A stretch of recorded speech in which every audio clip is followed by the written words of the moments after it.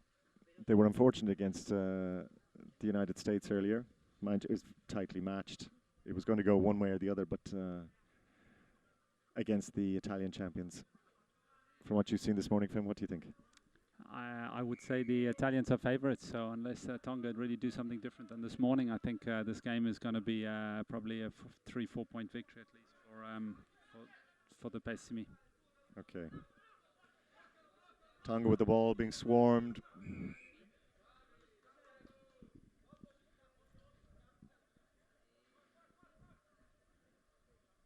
Pessimi win the turnover 5 meters from the Tongan line.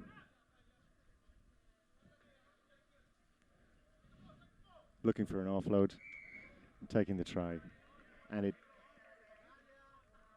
often doesn't seem to get easier than that. 1-0 for Pessimi. Anywhere 5 meters from the line, you really have to be scoring. Yeah. This is a fantastic powerful defensive play from the Pessimi. They're absolutely smothering the Tongan play. It's turnover again. It's very aggressive style.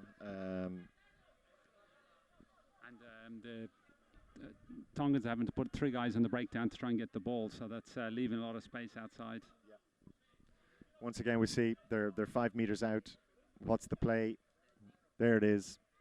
Swift, stretch, try. I mean, it's neat. It's tidy. So all the work that they're doing in their counter-offensive, the counter-defense, that's delivering these opportunities 5 meters out, and then they are just clinically executing that. Fantastic individual try from Tonga. It's 2-1. There's still a game in it, so we were expecting maybe a little bit more one-sided. So in the end, Tonga are still in this. Yeah, I mean, let's say on the board they are still in it, but one wonders. Still early days in the first half. 2 attacks from Pessimi and 2 tries. Perhaps the Tongan try a little against the run of play, a little bit of brilliance, individual brilliance. But there you go again. It's just taking the ball up and then having that support, quick offload. Keep it clean and simple, and you get the try. This is, yeah.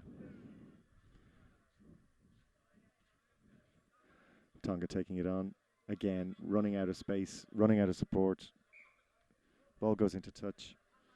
It's gone forward. No, in fact, the referee's calling it's gone forward off one of the Italians' hands, and a restart to Tonga. Looking to use a bit of muscle, but well and truly met by not even the biggest of the Italians.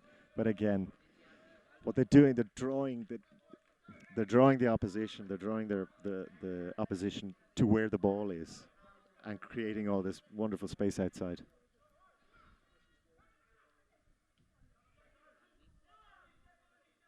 Holding him up, turnover ball.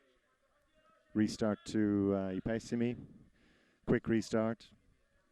Looking for the support. Not back 5, referee says. Restart again for Pessimi. A little bit of time to organize themselves. And they're off again. And it is just a show and go.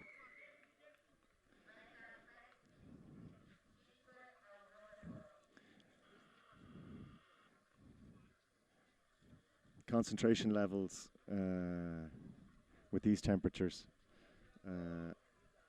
not so easy. That tackle perhaps a little bit on the high side. Referee deciding not to call it up.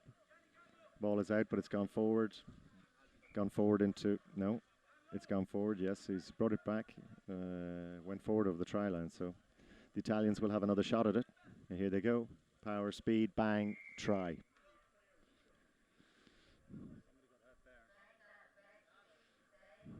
Well, it was a bit more like a thigh slapper. So there was a bit of crunching there. I don't know who's. Everyone is still on their feet, so I'm not sure. But that hurt somebody.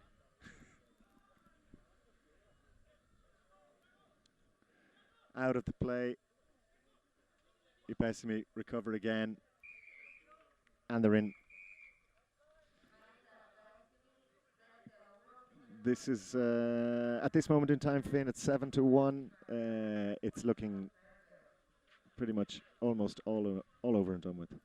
Yeah, I think it's only a question of the points at this stage.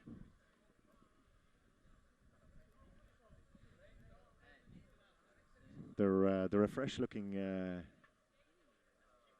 outfit.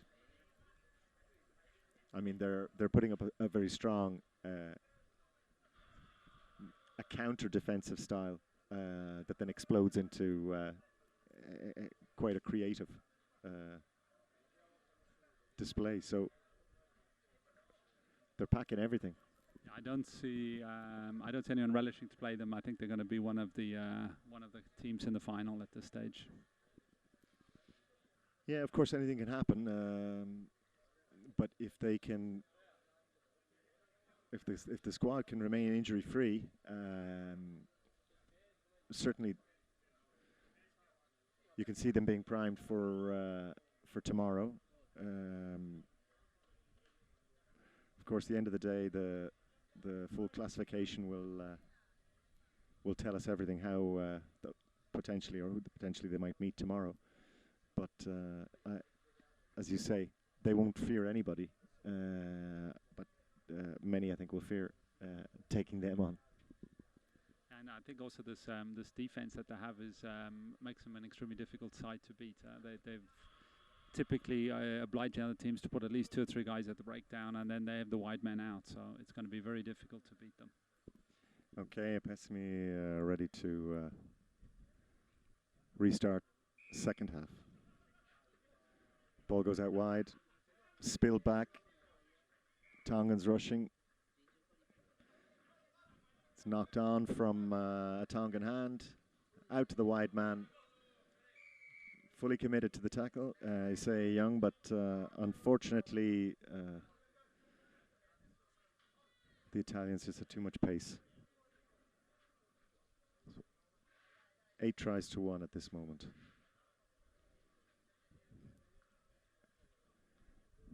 There's a kind of a hesitancy. There's somewhat of a, you could say, perhaps a lack of a game plan. But as you said, Finian, it's the way the Ipesimi are playing in this counter defense style, all the time ready for when the ball spills to go straight onto the attack. Definitely, and still looking creative in attack, and always looking relaxed. Never been forcing a play until they find the right line. And there it is. There, clean. It's incisive.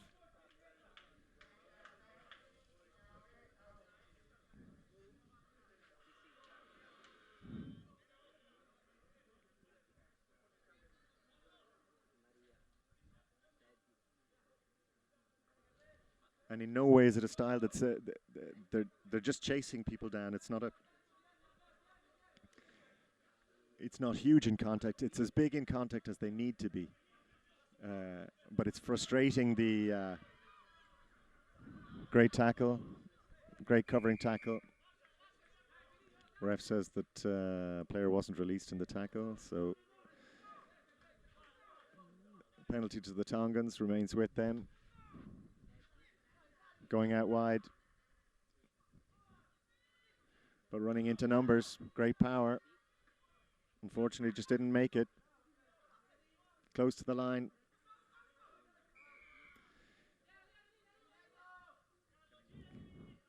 Killing the ball, so Tonga really want to make something out of this.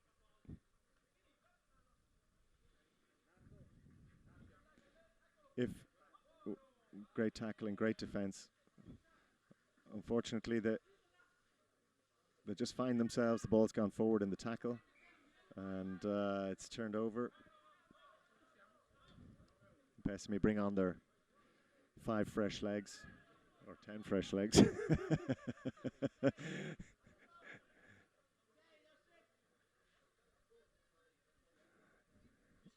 Tonga really trying everything, but it's a case of desperation and individuals seeking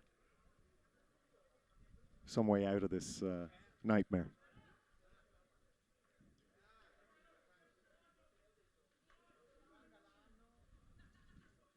Encourage them. They're absolutely not giving up on the task by any stretch. They're committed to absolutely every tackle, but unfortunately, they're finding themselves outnumbered almost every play. The execution again, then just ball going to ground.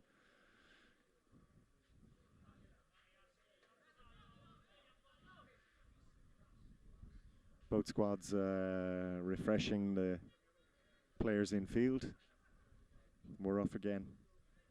Great power in the legs, great handling, great try. Pessimy into double figures, 10-1.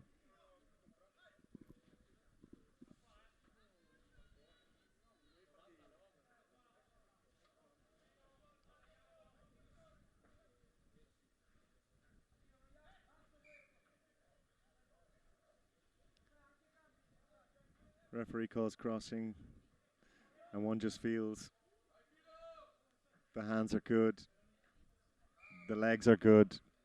Great stretch, great try. Unfortunately, one feels that the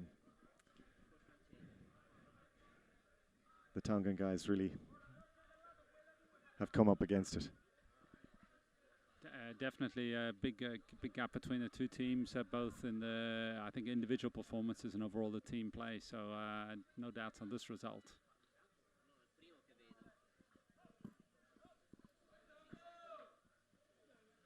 All the time looking for that support play and having the power to take 20 meters. That final try brings the score to 12-1, I think. I'm not sure. I think the final score on that was 12-1. Scoreboard's still showing 11. No. It was.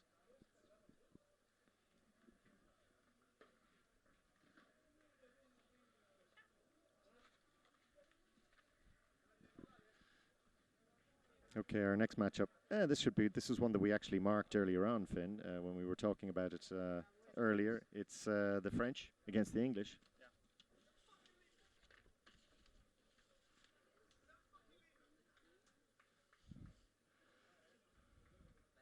Obviously means something to some people.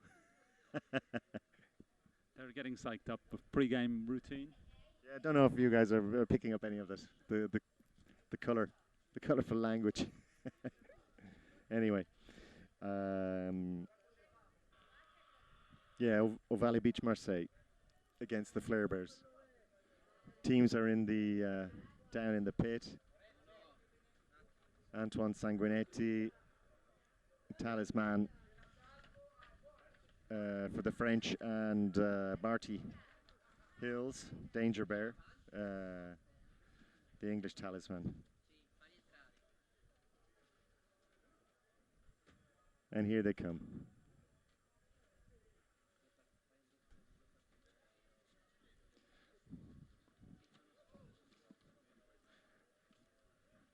The Fair Bears had a let's say a reasonably tough match just before the break against Fiji. They came out winners 7-5.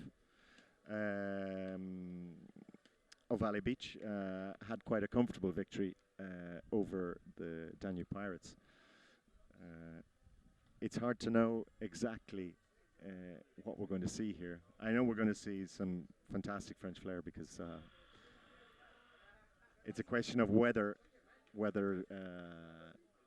the English boys have got something to combat it. Yeah, I mean, I think it was difficult to compare these two teams based on the two previous games. So I think this is a bit of a moment of truth on both sides. We see, well, one would expect the French probably to be the stronger team, but the English team looked good earlier on and came back well at the end to win the last game. So we shall see. Okay, well, we have our Belgian referee, Soyoung de Beer, taking control of the match, and we're off. Barty Hills being swarmed, the French very, very quick to calling the play back because it wasn't taken from the mark. And the English are back 5, waiting for the French's the first attack. Look at watch the feet, watch the movement, and that ball's gone to touch. And here come the flares. There's a space, where's the support? Looking for the offload, not getting it. The French very, very quick, harrying, looking to get their hands on the ball, and they are. That took a touch, ref says play on. Cleaned up by the Flare Bears, ball's robbed. Okay, turnover. No, it's not. Flare Bears retain possession. Looking for some fancy footwork there. Not happening. Caught in possession, ball gone forward.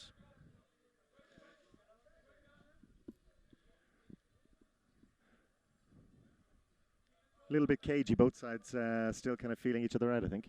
Yeah, no one wants to make a mistake. I think knowing that mistake there's certainly will almost certainly cost a try. Restart from the French, and there is how you do it. The skill that they have, the footwork that they have is incredible. Stepping, complete change of direction, great handling skills, great support. It's a well-drilled team. Look very confident with the ball in hand, no rushing, always looking for the options, don't commit too early. That was just a sublime little step. And if you ever tried to do that on sand, whatever about doing it on grass, but sand as a surface, well, look at this. Chris pulls one back for the Flare Bears, 2-1, but you've got to be attentive at all times. Just a little bit soft there to give that bat straight to them. Holding up the play, turn over the ball. They're looking for the space out wide. Great speed, fantastic tackling, support play. Ball's gone forward. Turnover, Flare Bears.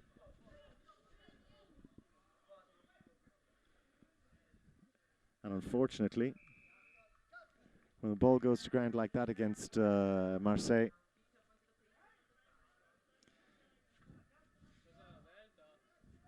you've got to keep your concentration.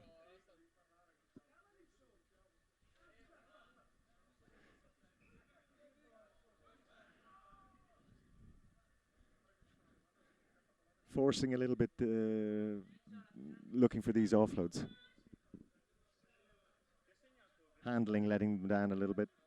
Yeah, I think the French certainly looking more comfortable on the ball, and the English struggling a little bit to find the play that got them through the last game.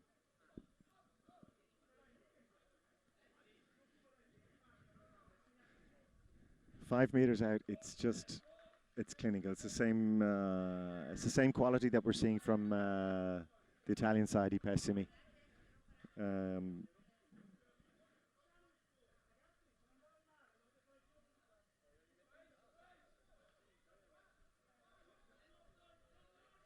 But they're strong runners. They have all the support play. Just a beautiful try, that one there. So simple, 3 passes and the try in the corner. Yeah, I think we're already up to 6-1, if that scoreboard is correct. unfortunately, you can just see that it's punishing. Everything is stacked against them and going against them at this moment in time. 7-1 the score. Flare Bears take the ball back into contact, looking for some.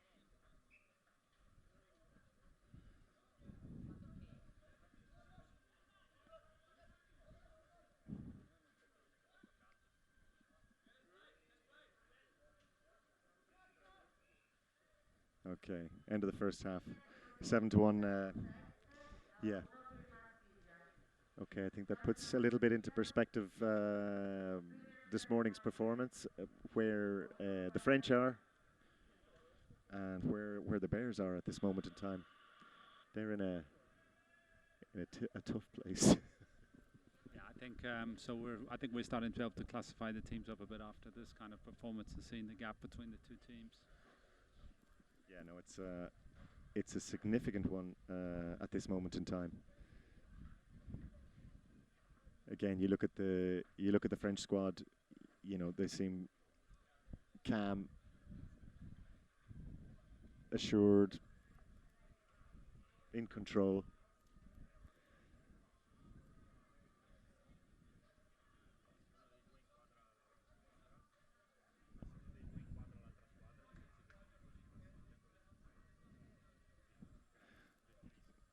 As I say, it's no surprise. It's no surprise at all that they are double European champions. After a number of years coming to Lignano, finally they got their first victory in 2014.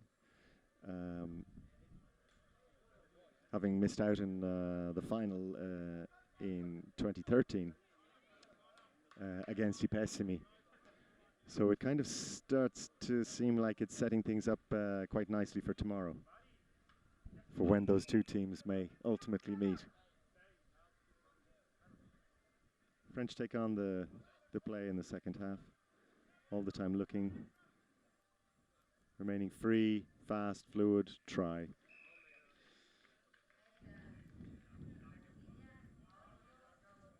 It's clinical. It's clinical. Ball's gone loose in the tackle. They're moving.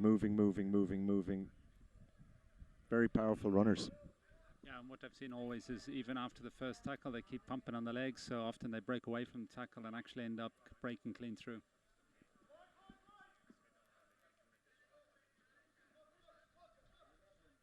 Unfortunately, yeah, ball's gone forward.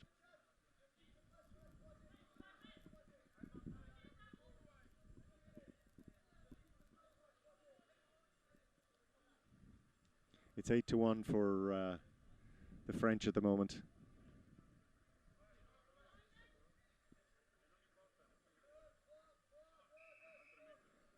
And that's just become 9.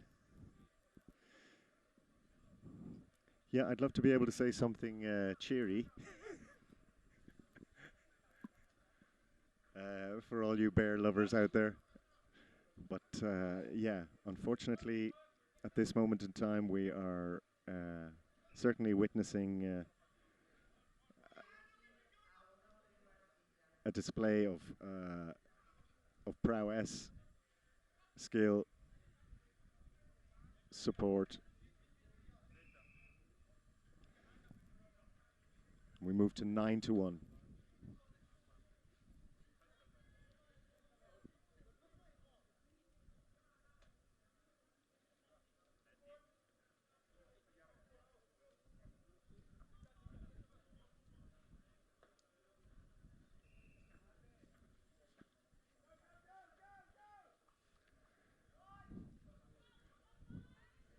They're trying.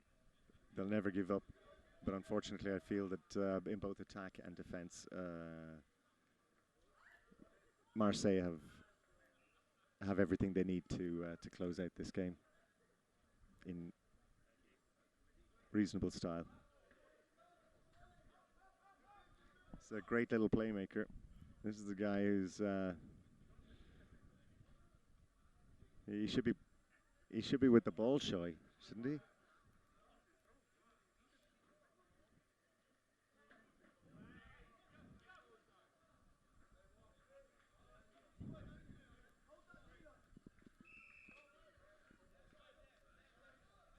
And so we move to 11-1.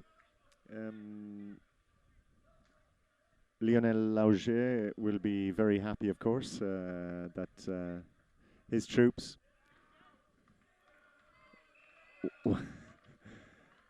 Lovely try there from Posh Bear, I think.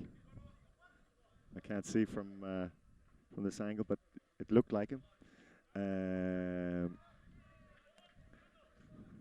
But yeah, we've reached a point where there is no return for the Bears.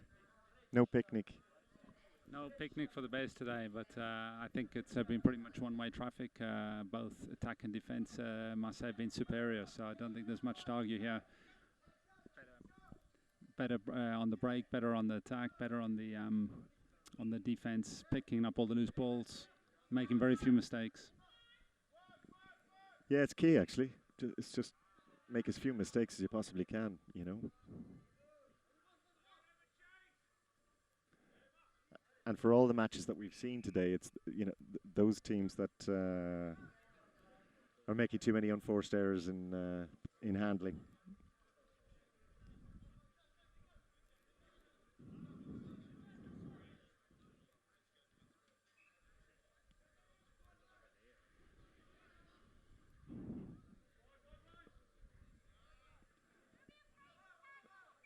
Fantastic passes, yeah.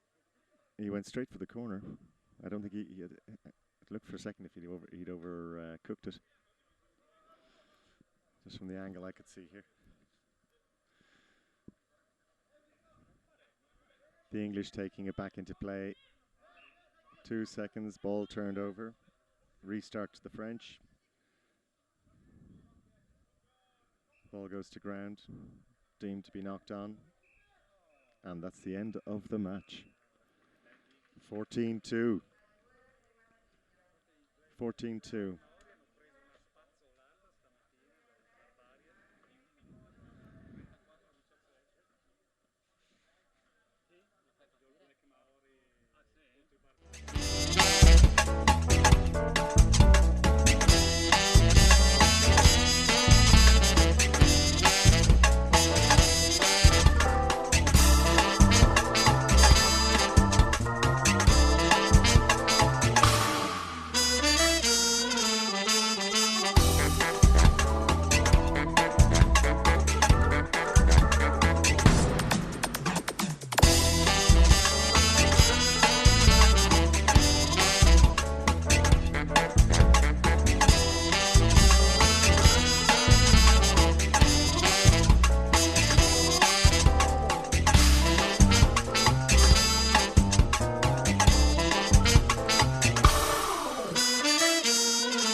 Already in the arena.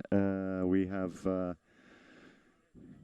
next matchup is the Magnets from Belgium against Pasargad from Iran.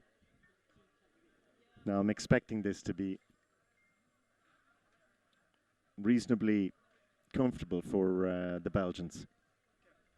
not necessarily at the outset, but I think they have the type of game we're going to see total commitment from the Iranians. But I would expect that the Belgians are going to pull away. They have the extra gear, I think. Yeah, I think it's also important to check the yellow cards. I think the Iranian team suffered a lot that in the first game. So if they can be more disciplined, they might actually at least keep it within 4 or 5 tries. Okay. The central area of the pitch being watered down. Pitch crew moving away with the hoses, and everybody at this moment in time appears to be ready. Marius Mitrea is taking charge.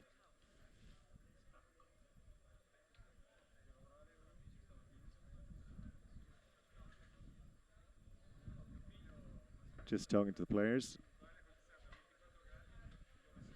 to select their sides. Let's see, are they happy to stay where they are? Indeed they are. So, first half. Magnets against Pasargad. Pasargad have the start.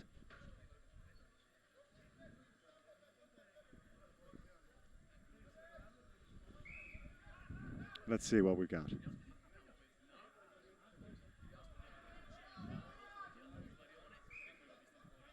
Two-second rule, turnover ball. Sander van Wassenup looking for a speedy players, looking to ball's gone forward.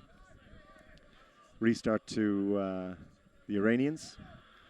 Coming forward, going standard route 1. Running into the Magnets wall of defense, and they're turned over. Here we go, Bram Proust. Strong running. Great support play. The 2 sport runners, 1 on either side. So good to see that again. I think that as I say, the Magnets after this morning's loss, such a close one, it happens. I think that they will be happy with the start to this game, but in fact, no, the try has not been allowed. It's been knocked on. Very, very close there for the Iranians. Great tackle. Great tackle. Ball is turned over. The Iranians mean business. Certainly at this moment in time. Seems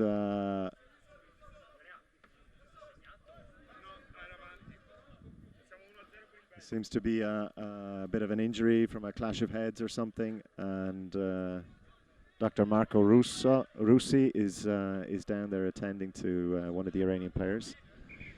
The referee has stopped the clock. The referee has stopped the clock. He's advised the players that he has stopped the clock so that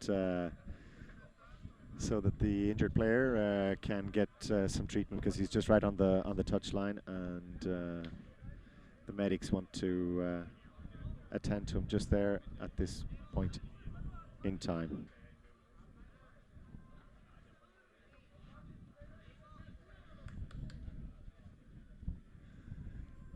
Yeah, and in that sort of last passage of play, we certainly saw the Iranians very much up for it. Yeah, they're definitely, when they get the act together, it looked like a team who can go forward. Maybe sometimes a little bit distracted and not disciplined enough.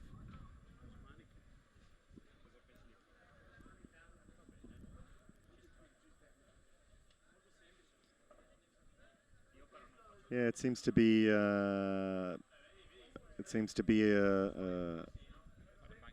bang on the head. Whether it's a cut just above the eye, and so they are at this moment in time, they were looking to see whether or not they would stretcher him, but no, he's get back to his feet again.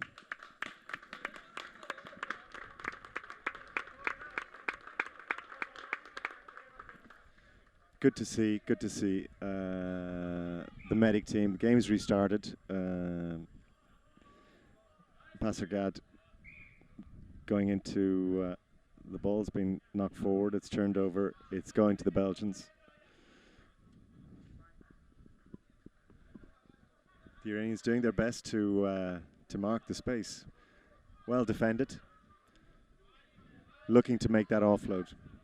Looking to go into the contact and make the offload, but unfortunately it didn't come out there in their favour. Ball's gone to ground. It will go to the Iranians. And they come forward again. Again looking for the offload. Wonderful. Unfortunate. Went to hand, but great last-ditch tackle from the Magnets. The ball had gone forward. The referee's playing the advantage. It's now gone out of play, but he is bringing them back to their advantage from that knock-on. And so we'll restart again in the hands of the Tain and Step Magnets, looking for that offload. Again, Passergad are they're doing their best to disturb and upset the Magnets. The Magnets are not finding it all that easy. This is a physical game, and they're absolutely challenging for every single ball. Looking for support, lovely little offload. Looking for the space. Will they find it? Will they find it?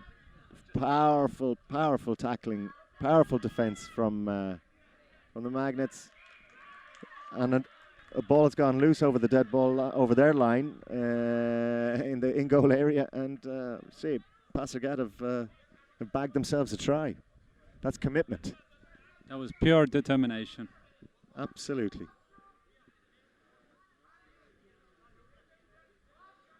Yeah, this is the sort of thing that can give let's say an underdog team a hell of a lot of heart, a hell of a lot of motivation. They've won again. Ball's gone forward off the tap.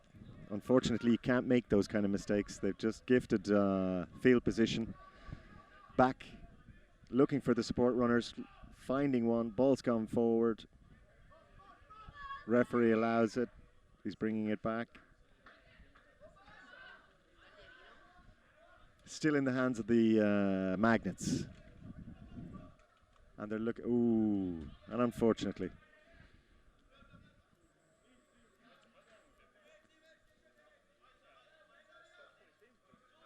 Restart for Passergad.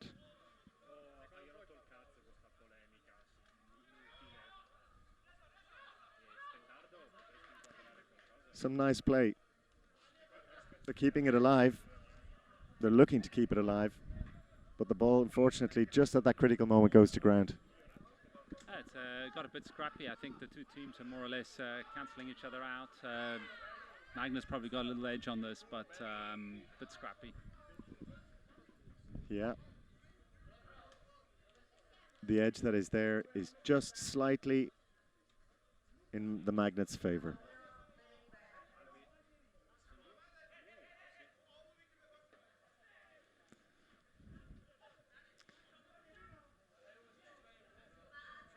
But the Iranians are moving. I mean, they're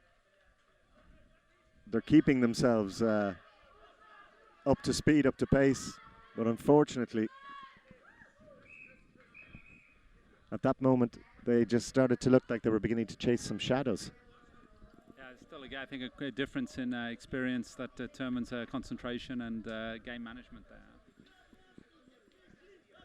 Yeah, at this moment now, Magnets going into the end of the first half at 3-1, I think. Even though the scoreboard is telling me 2-1. I think it was 3.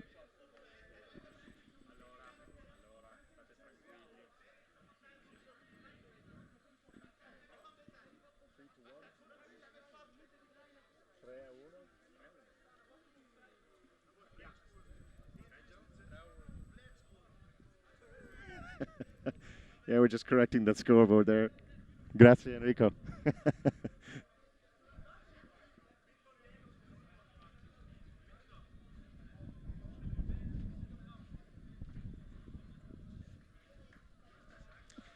There's a wind It's certainly more than a breeze. There's a wind that's picked up, which is thankfully cooling us a little bit inside here. But I reckon under the sun, the players are still cooking. It's a furnace out there.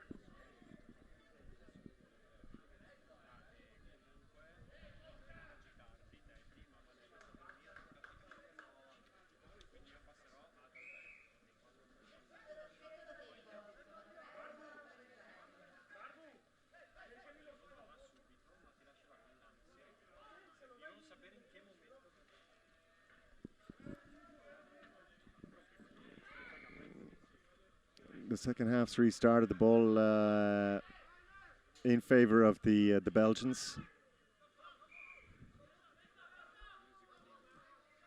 Not back 5.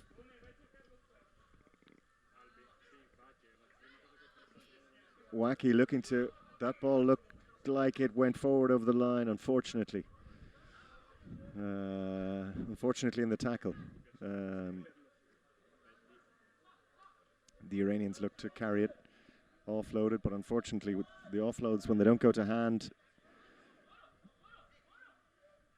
they just put the pressure on. And when your opponents are tackling, swarming around you as the Belgians are, it's making it extremely difficult. Ball's gone free, ball's gone into touch. Ref being notified by his touch judge is calling for there's a knock on.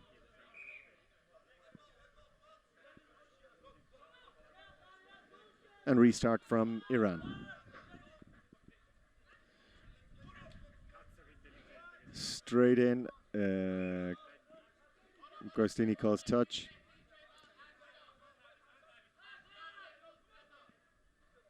Restart to the Magnets.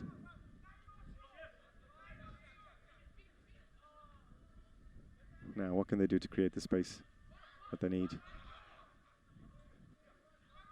They've lost it, they've lost it, they've lost it, and he has gone. We still have a game on our hands here, Finn. It's 3-2. They're still close. I think the Magnets should be disappointed if they lose this, but Iranians are hanging in there and 1 point in it. Yeah, beach 5's, anything can happen. But they certainly won't want it to happen in the same way that it happened this morning. They need to put some distance between. Unfortunately, passes not going to hand like that really don't help. But advised by his touch judge, the ref, interception there. The ref had called the play back. He's still calling the play back. He's saying it was knocked forward on this occasion. Now there needs to be some. Okay, I think we're talking about persistence in not being back the 5 meters. Yeah, it's unfortunately the third yellow that that the Iranians have had, and this is likely to make a very large difference in this next minute.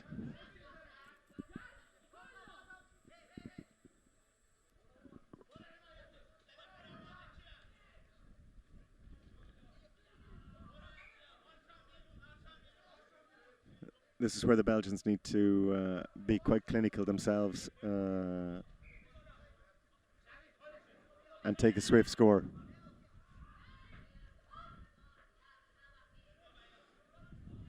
They're kind of going route one, muscle against muscle, but they've been turned over. Fair play to the Iranians. They're down a man, but they're certainly not giving up.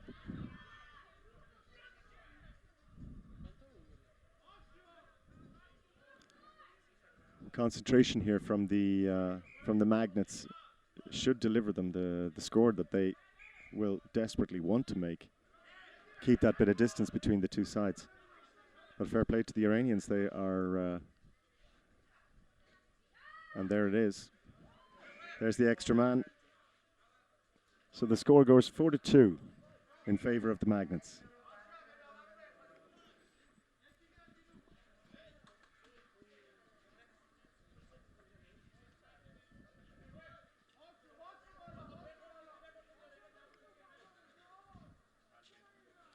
Okay, close quarter stuff. They're looking for that turnover. The ball is out.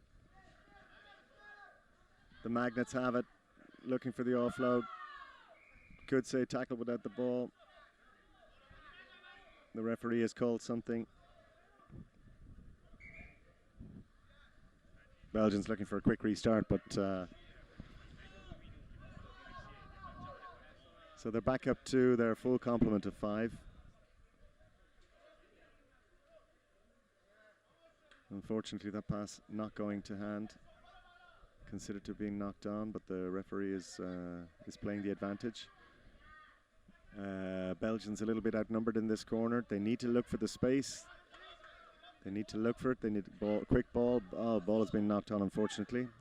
Advantage to the no advantage accruing. Referee calls it back. Restart to Passergad. We're back in play. Again, they're looking for some space out wide.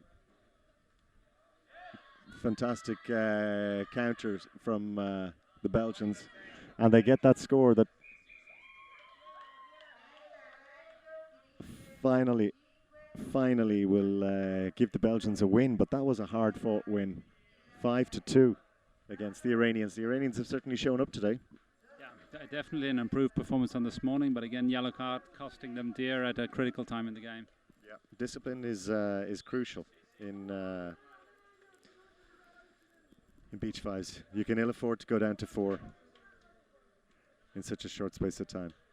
That the persistent 5-yard penalty was a bit stupid. It was. Yeah, I mean, it was very. I mean, you know, a soft one on which to give the upper hand to your squad. Sander van Vossenhoven just looking up at me there, going, "Yeah, not easy."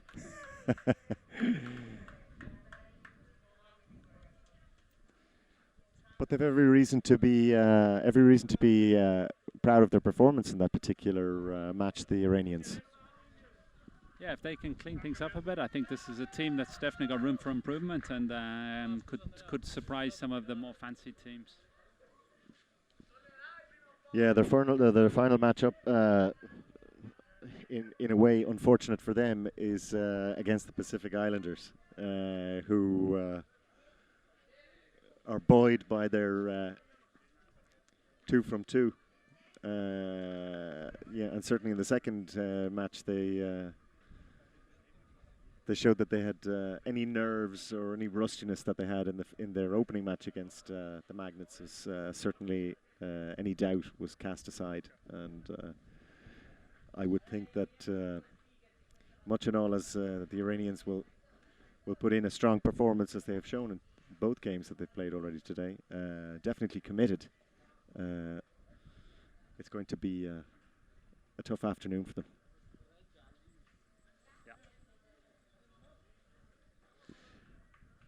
Next up in the arena, we will have the Barbarians from Barcelona in Spain against Beach Rugby USA.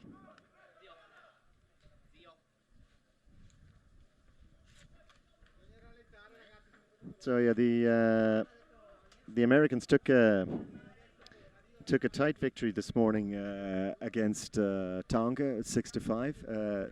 They'll be very pleased with that going into this match. They'll be actually hoping that they might be able to take a second victory. The Spanish, for their part, will feel that against the strength of the Pessimi this morning, that really they weren't allowed to show anything. So we'll get a chance to see what the Spanish might have to offer in the next 10 minutes. First half.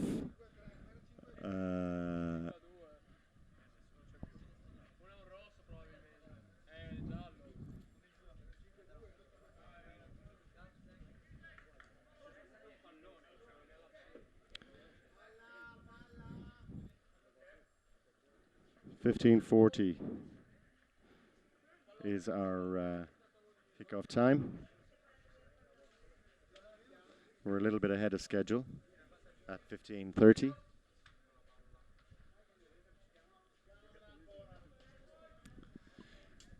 And the Spanish are going to take the kickoff. Immediately going to play.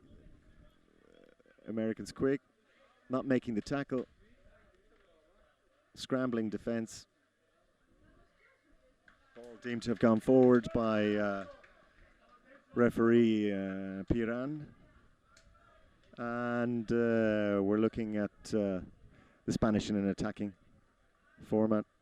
5 meters out, 3 meters out. On the line, the ball's gone forward. The Americans now have it. From the knock on, they have the restart. And here we go. Unfortunately, they left the ball behind. Being swarmed by the Spanish. Ball went forward off a Spanish hand. Some crunching tackles. Even though the arena has been watered down on a number of occasions, the intense heat out there, the sand is drying up, and it's now beginning to turn into a little bit of a dust bowl. So they'll have to get the water boys out again to do their thing.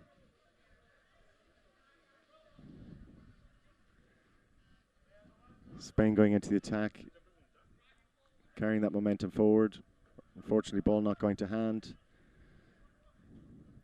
They're a little bit finding themselves bogged down in the one place, getting swarmed by the Americans, looking for and finding a bit of space, a bit of speed, nice offload, great tackling.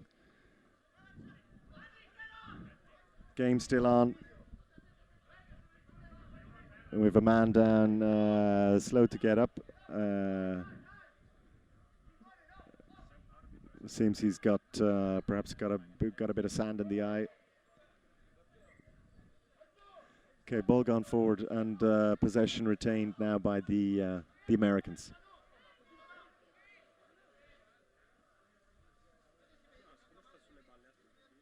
And here we go again. Taking it into contact. Nice release. Well sought out, good offload, but the Americans are all pretty much bunched in the center of the field. It's making it easy for the defense, but if you miss a tackle, unfortunately,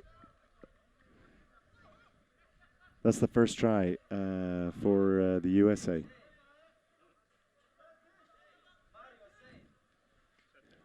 Spanish looking to carve open the American defense. Not releasing in the tackle. They're looking for a quick tap and go. They should be in here, and it looks like they are, and they are. That's no. Unfortunately, touch judges, Dave Drury is calling the ref's attention to something in particular. No try. I think was there a sense of touch? I can't read the hand signals. But it's possession to the Americans. And they still hold the lead. 1-0.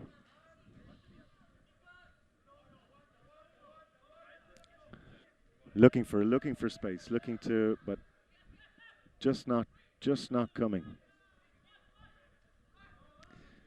It's frenzied play from the Spanish. They're desperate to make a difference in this game. All the time, looking for an offload, but they themselves are actually getting slightly bunched, and the American counter is going to win them a restart 5 meters out. It was good play from the Americans. Yeah, they've been looking actually quite aggressive, moving up very quickly and forcing Spanish back even when they've got the ball. At the restart, what can they do? At that point in time, you're 5 meters out, you got to score. They do. They found a way. They've stretched the lead to 2-0.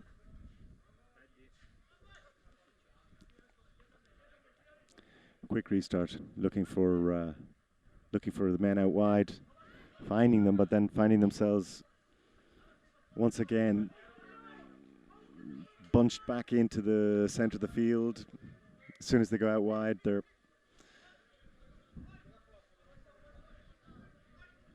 just running out of space. The Americans are coping well with them at this moment in time, you'd say. Yeah, I think they look fairly comfortable. Not a lot between them, but Americans are certainly more comfortable, more of a team at this stage. Yeah, in the sense of 2 tries up, you're always going to feel just that little bit happier. The Spanish will certainly want to put something on the board very, very soon. And I think that they're just going to do fantastic tackle, but the try is awarded right in the corner. So just as we say it, the Spanish respond. The score 2-1. Let's see what heart they can take from that. Ball's gone forward. End of the first half. Interesting to see we have a player with sand boots. Yeah, I mean the temperature of the sand is, you know, talking to. Well, they're actually socks. It looks like a pair of socks strapped on with a bit of gaffer tape or a bit of medical tape. But I mean, you know, I wouldn't blame him for one. I mean, I stood down on it, you know, within a matter of minutes, it's scorching.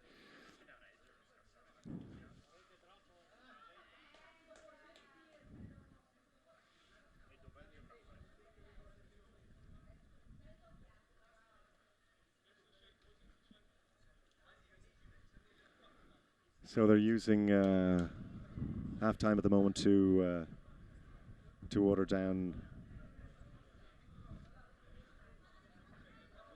the center of the field.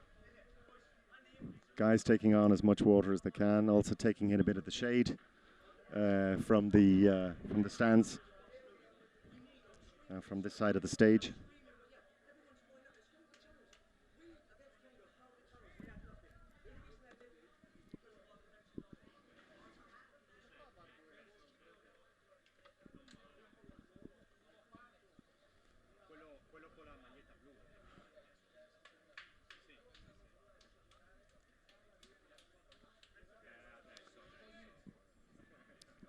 They seem reasonably psyched. And 2-1, you'd have to say they're in a good position going into the second half.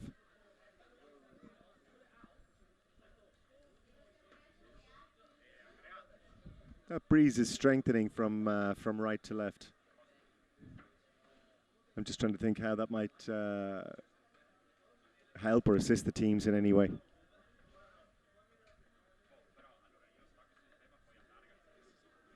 The sun is still beaten down.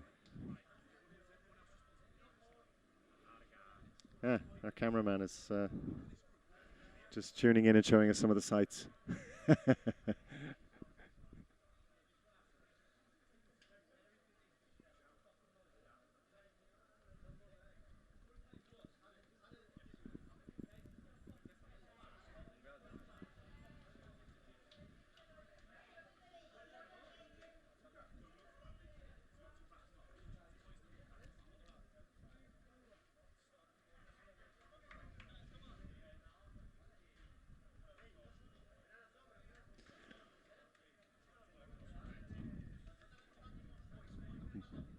The Spanish squad now re-entering,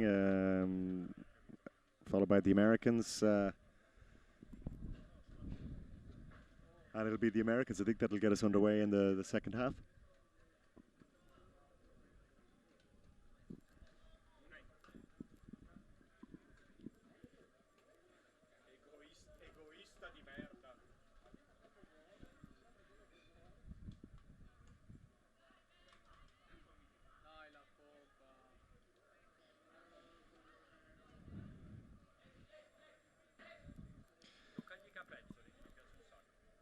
Last little bit of water going onto the sand.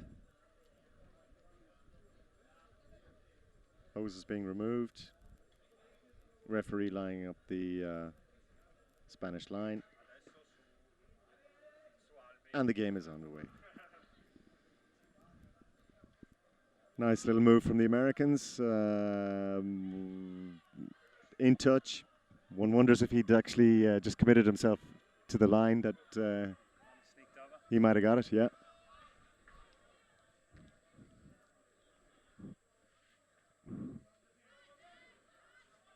Spanish looking to go into contact, but unfortunately that's not going to deliver them any result. The Americans, one wonders if he can get that turn. No. Not back the distance, so Americans still in play. Wrapped up straight away. But the ball is released. Lovely play. And the try is awarded. So 3-1 for the Americans.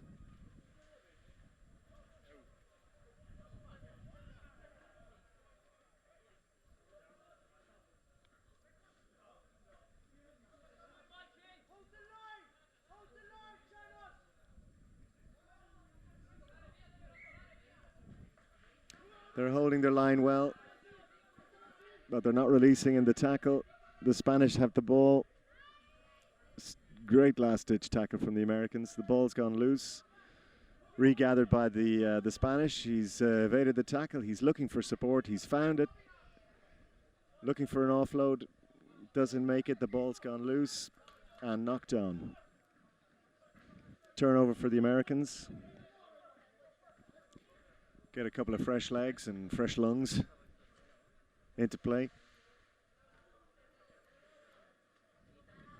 Unfortunately, a little bit telegraphed. Desperately looking for the support. Ball goes to ground and the ball is turned over in the Americans' favor. They quickly take it. Going out looking for space to come back in. Makes the, all he's looking for is the offload, finds it, but man on ball taken. That's gone loose. It's gathered by the Spanish now. It's knocked on. Referee is playing advantage. Still playing advantage. No advantage accruing. The knock on and play will go back. With the restart to the USA. 3-1, Finn. Yeah, I think USA looks a slightly better team, and I think they'll probably make it to the end. Insightful as ever.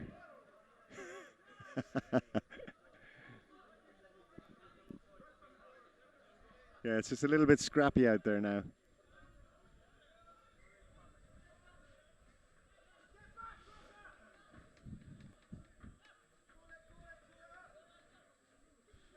Energy levels definitely being sapped.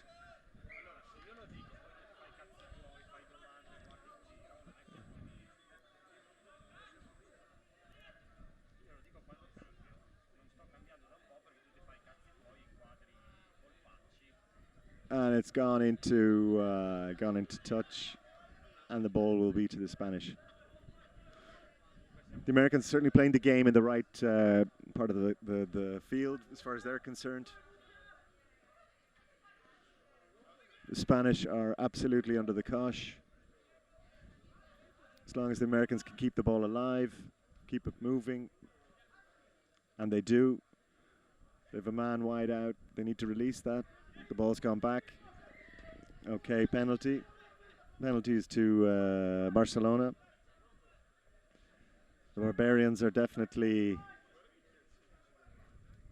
struggling to make an impact at this moment in time. The American power play the ball, unfortunately for them, went forward. Turned over again, and we're back with the Spanish. Again, not back five, so they'll take the restart again. And it's the Barbarians' ball.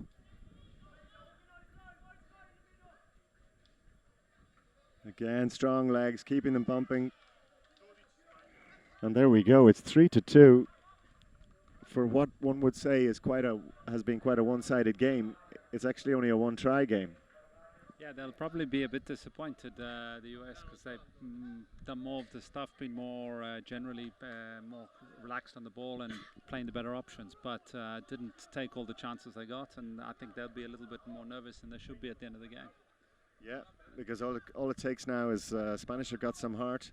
They need just one score, tie it up, and then everything else is up to the gods.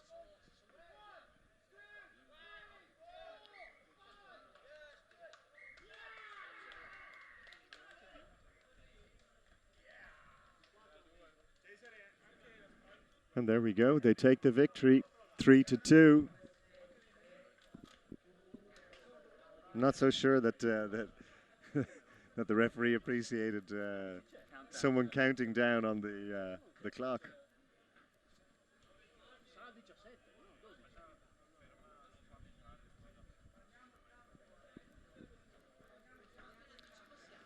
So the Americans have their second victory of the day.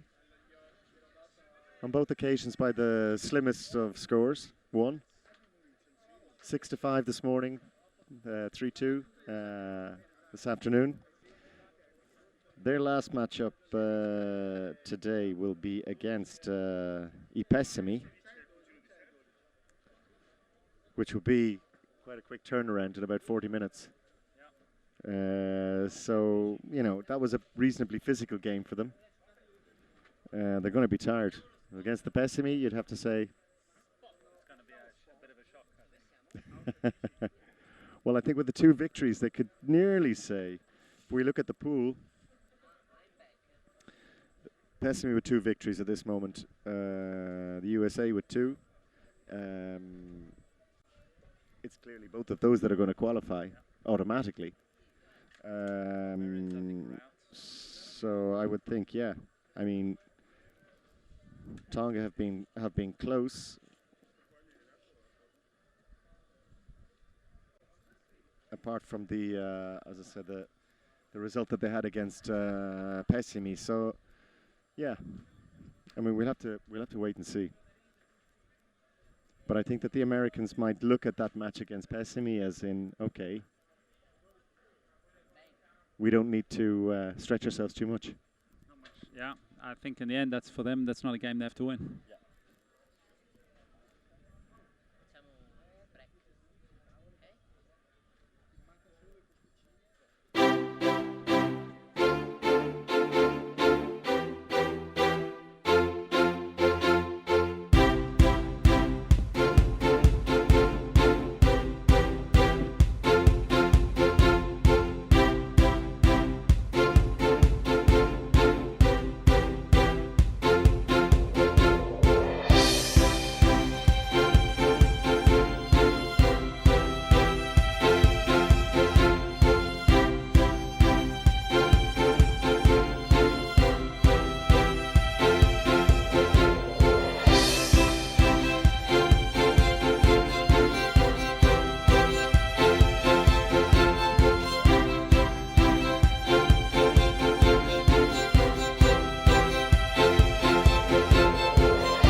the heating.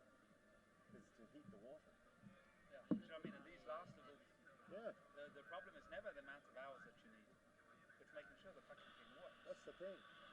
You can tell me how that's a couple hours work. So anyway, and I said you didn't mention this thing about withholding the sum of money, and she said no. Did not even. I couldn't. I mean, I can't argue with her. I can't. You know. I mean, I want to believe that it'll be okay too. I know. And please God, it will be. However, we are literally putting ourselves totally into his fucking hands. And I don't want to do that. And it might cause a fucking argument on Monday. You know. But well, no, the problem is he's probably now thought he thinks he's on the home run. He's on the home run.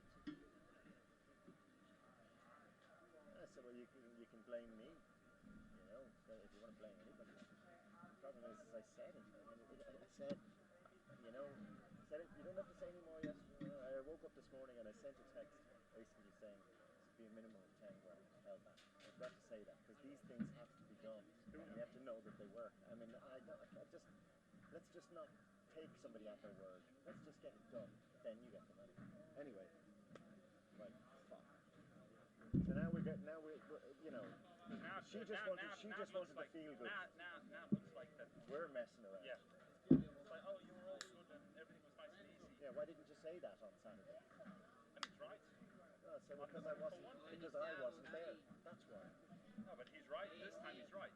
No, he's not right. No, but I wasn't there. No, I'm just saying. Can we go back now? He could say to you legitimately, why didn't you tell me that on today? Why didn't you tell me that on Sunday? Wouldn't make any difference. Wouldn't have made any difference. I'm just saying. But now he's got a little bit of ammo to be a pain in the ass. Yeah, well, he still doesn't have the fucking money. So, you know. But it would have been very simple if just on what you said, look, we're going to write 2 checks. I don't understand.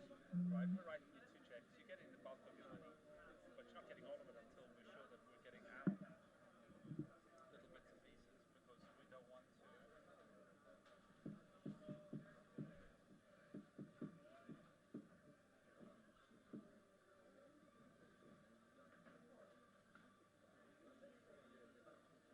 Ugh, it's just a fucking mess, to be honest.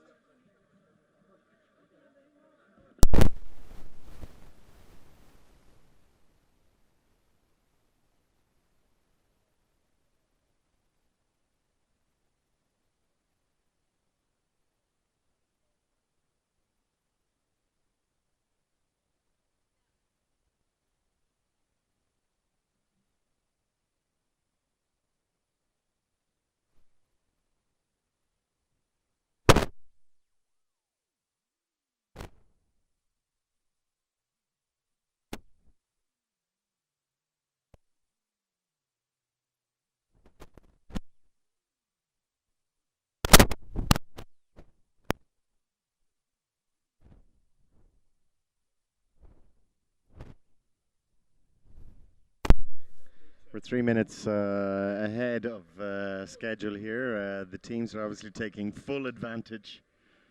The next match is due to kick off at 4 o'clock. And I see a couple of the Austrians taking shelter underneath the inflatable goalposts down there. I can also see now a couple of the Fijian players taking up their position too. It's absolutely roasting hot out there. You absolutely cannot blame any player seeking to spend as much time in the shade as possible.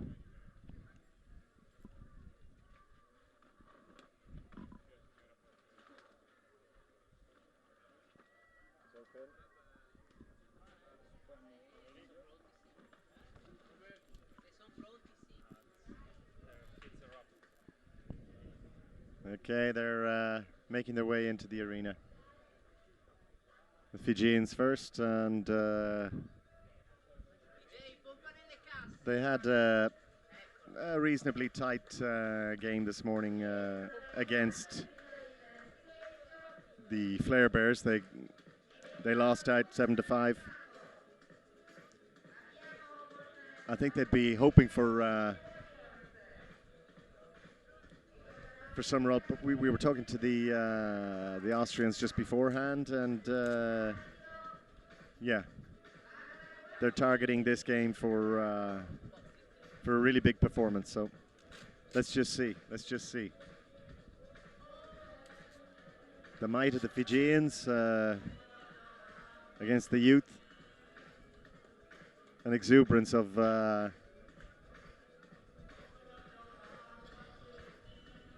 fantastic team actually from Austria. Great bunch of lads. And we're off. Barbara Guastini is taking the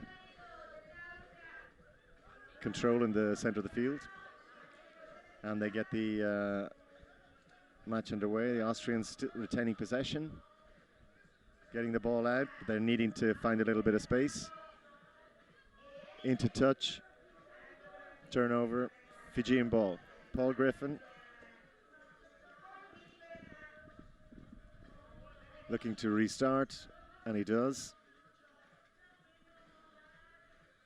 Great tackle. Ball in touch, and that would appear to be to the Austrians. 5 meters out, this is where you're looking to make hay, and certainly they do.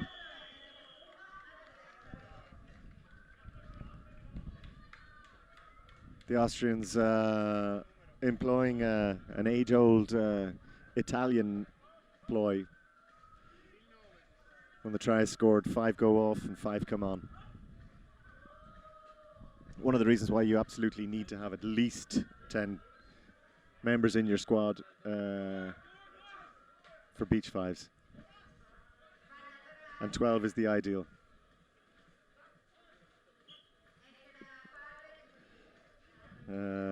Touch is called.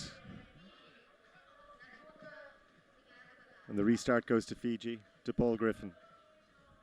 Paul Griffin looking to make and does.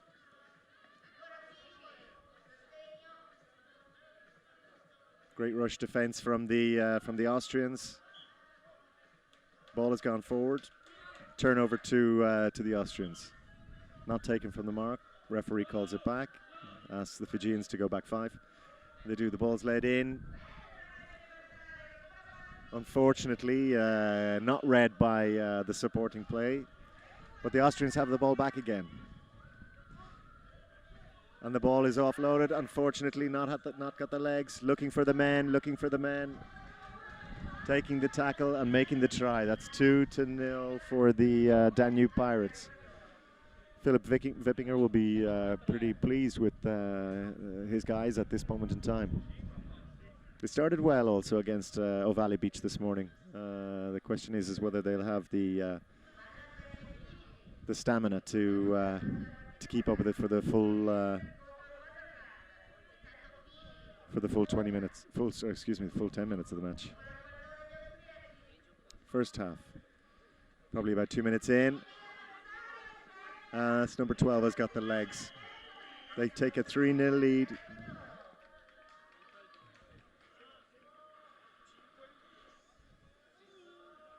The Austrians are working and rotating the squad. They're ready for the Fijians. The Fijians slightly short on players. The ball's gone forward.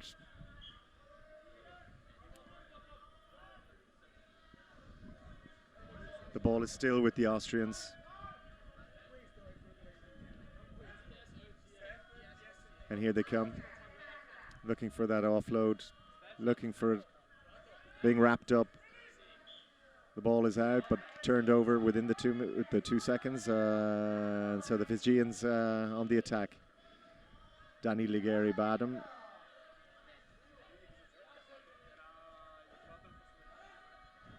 Tidying up that ball looked to have gone forward, and indeed the referee Graustini has spotted that also. Game is back underway. Lovely little offload. The Austrians are putting in a strong performance here. They're taking absolutely every opportunity that's coming their way, and have gone into a strong 4-0 lead.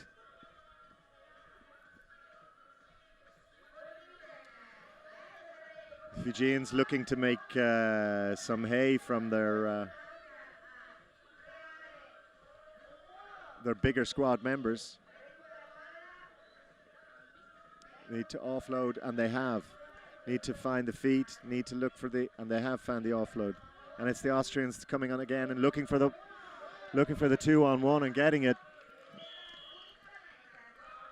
We're going into a 5-0 lead.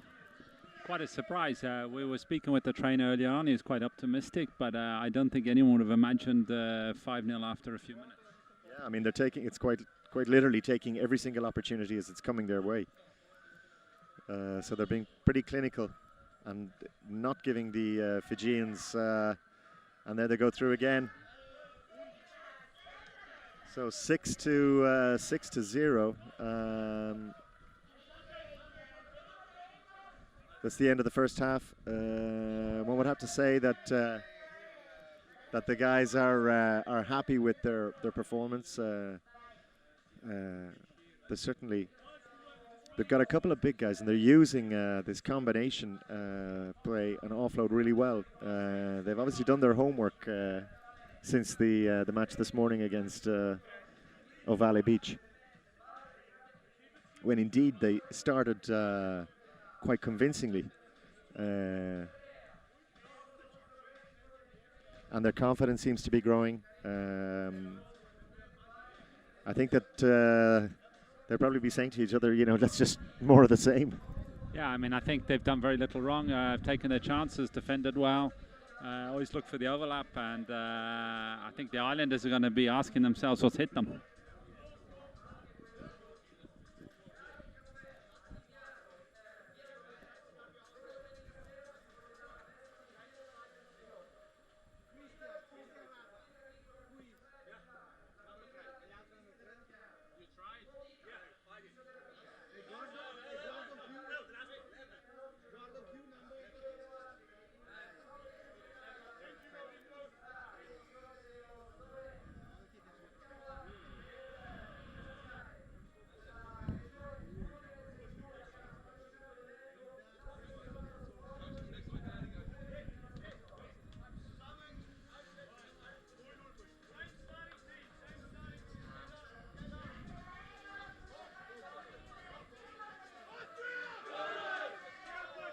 The Pirates squad is actually made up of the vast majority coming from Rugby Donau, who are the Austrian champions at 15s. And they just won their 22nd national championship in a row. By far and away the best rugby squad in Austria. And in fact, a number of the players we were talking earlier on, matches underway. We'll come back on that information shortly. Okay, Fiji looking to make some impression on the scoreboard. But I think the Austrians would be pretty pleased with the first half performance, and you would think that the experience that they got from their last two visits to Lignano, that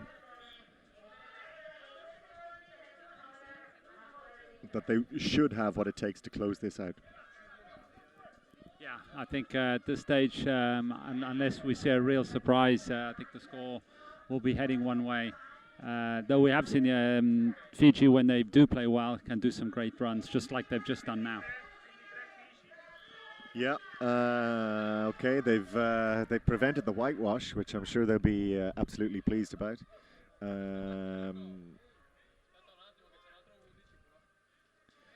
But where they're actually probably going to find themselves suffering a bit is as the half goes on, with a squad of 8 or maximum 9, I think, that they're playing with at the moment, due to injuries unfortunately sustained last minute. It's difficult to sustain the level of performance even for 10 minutes. It's in terms of the conditions and in terms of the style of play. Quick feet, fast feet, offloading, tackling. Ball's gone back, says referee Graustini. Great tackle from the Austrians. Okay, free kick to the Fijians. Paul Griffin on the ball, goes into heavy contact. No way through there. The ball is free. Looking for the wide man, and Fiji, well, they've taken another score by the looks of it.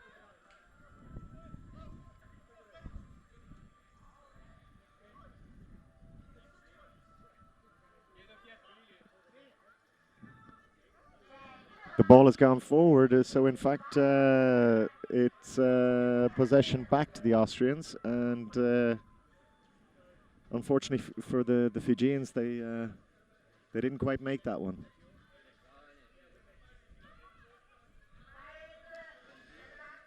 They're keeping their hands and their feet well. Unfortunately, the ball has gone forward in the tackle, but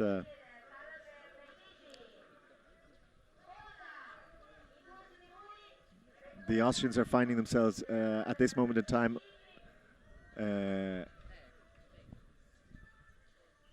under a little bit of the cosh. Fiji are mounting some sort of a rear guard action.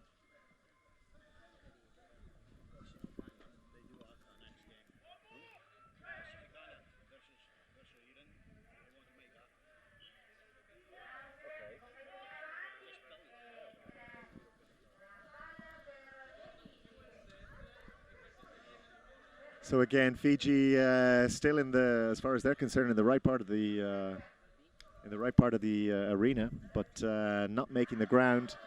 Oh, look at this! How the sand takes the legs. On any other surface, I would say that the Pirates would have been in. The sand, as much as anything else, came to Fiji's defence.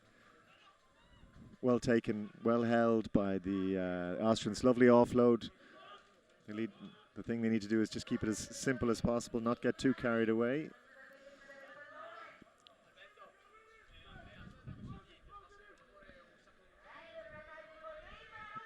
And Fiji are in for their their second, yeah.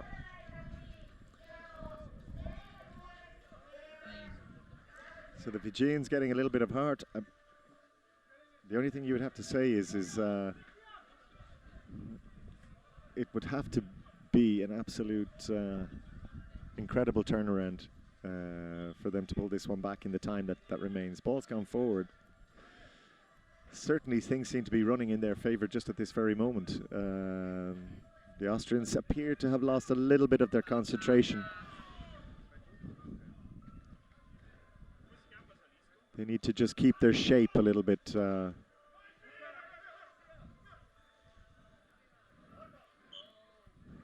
But the tired legs, the Fijians definitely tiring at this moment. The Austrians bringing on some fresh legs. They're 5 meters out. They'll want to make this. They want to make this count. They'll want to make this count, and they do. 7-2. 7-2, and that's how it ends. Yeah, the Pirates will be pretty pleased. Possibly a little bit perturbed about the last 3 minutes, but they'll be very pleased with that performance.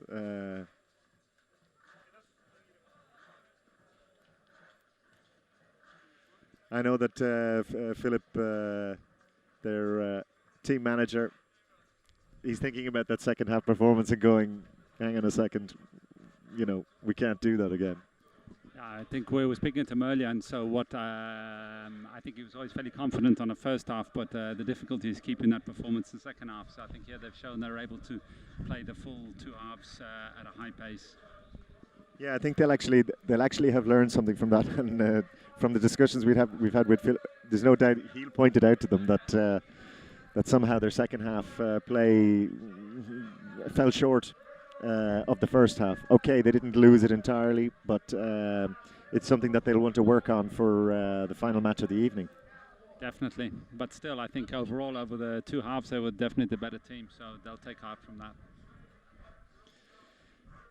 Well, the next matchup we're looking at is the Pacific Islanders against the Iranians.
Here we are, the two teams taking their position and centre of the field. I've just been told that for this particular match, actually, the PI will be doing their famous pre-match performance of the.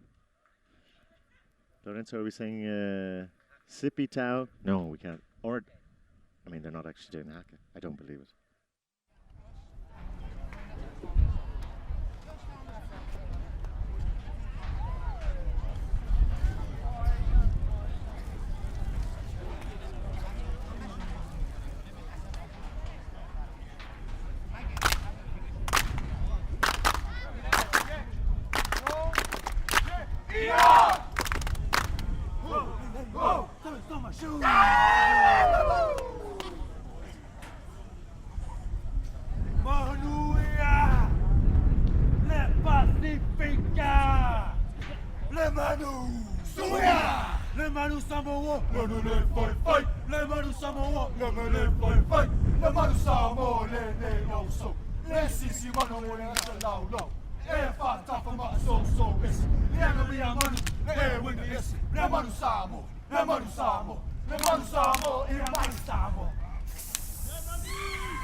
Yeah, the Italian fans, all the tourists here love that performance. Something they always love to come and see. A bit of real rugby culture. Jamie and Andre Gini and the lads doing themselves proud. At this moment in time, Finn, I see one result in this game. Yeah, I think the outcome should be a fairly comfortable victory for the Islanders, but we shall see. In fact, unfortunately for, the ref is called high tackle. It seemed to have gone to touch, but anyway, it's still with the PI. Second man, not back 5. Okay, he's warning them. They have already been yellow carded for not going back the 5 meters, so unfortunately, a bit of a loose pass there. Find themselves in a bit of trouble. The Iranians losing possession. Andre Gini looking for the offload, finding it. It's a question of the corner. Can he? Oh, great tackle. Certainly have to award the Iranians top marks for their commitment. Okay, the ball has gone forward in the tackle, and the Pacific Islanders looking to fade, looking to just to play the game and something a little bit more relaxed. Again, the referee is calling them back 5. Oh, unfortunately, if you'd only just seen that it was just a case of actually taking it and running it himself. Big tackle, ball held up. Tackler now rolling away, so everything is going in favor of the Pacific Islanders. They're in the corner. Touch just says yes. Referee awards the try, and we are 1-0 for Pacific Islanders.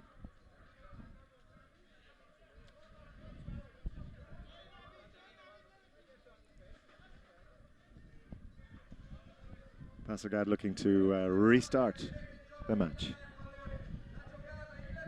Strong run up the center of the field, but lacking in the kind of support. Okay, they're scrambling, but they're finding it difficult. They're all the way back into their own half. These tackles, Andre Gini has stolen the ball midfield. He's back on the ball again. Unfortunately, that ball's gone forward, and it should be to the Passergaard. No. Unfortunately, calling 5. I didn't quite actually see how that. Anyway, it's the PI back in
wrapped up.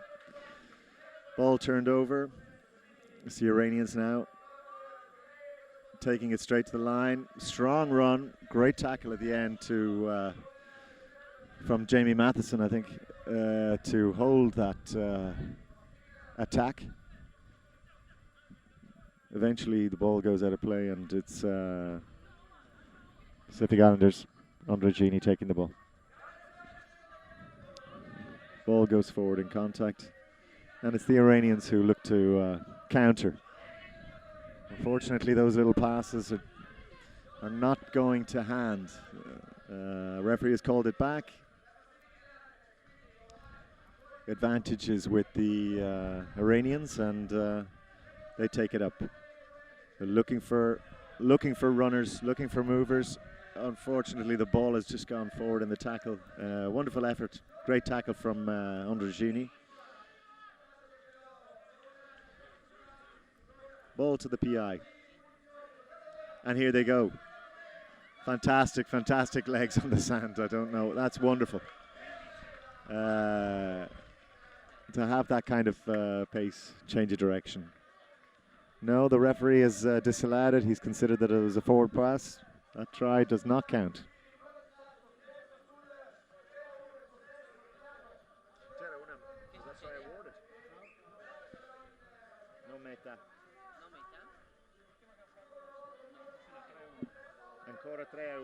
Yeah, we're just back to fixing the scoreboard there, in fact, because that try was not allowed.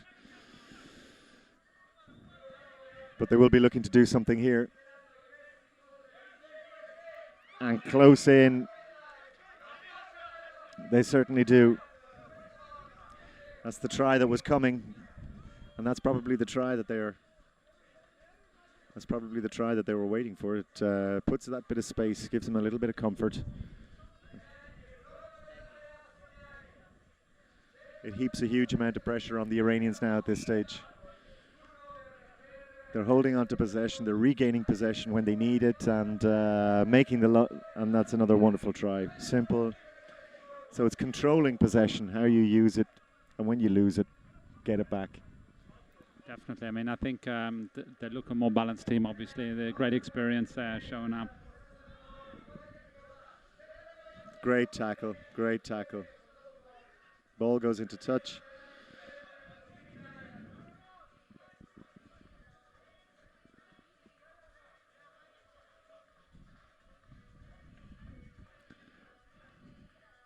And here we go again. Looking for the offload. Gini makes himself available. He's still there.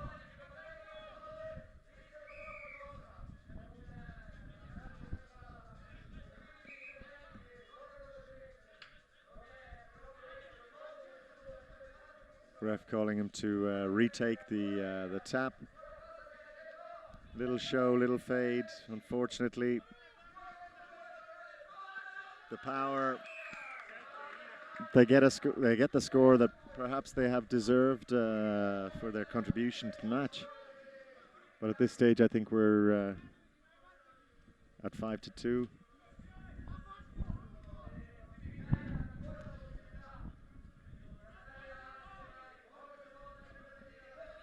The Islanders are getting some nice continuity from their number 11 and from their number 9.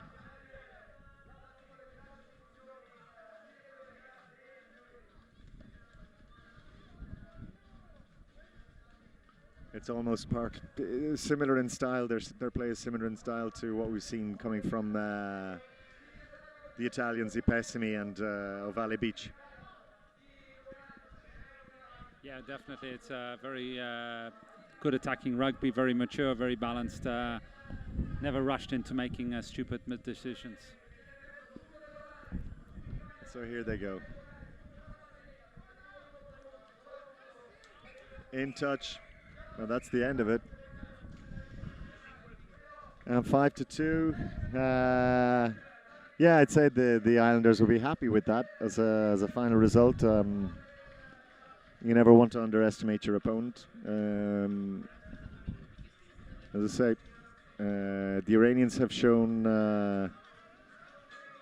great character, and some measure of skill and power, and so they can be proud of their performance today. Yeah, and I think they fancy themselves to win a game tomorrow. I think there's been a definite improvement, so they get used to the conditions, and playing against tough opposition, I think will help them come out stronger tomorrow. Yeah. So,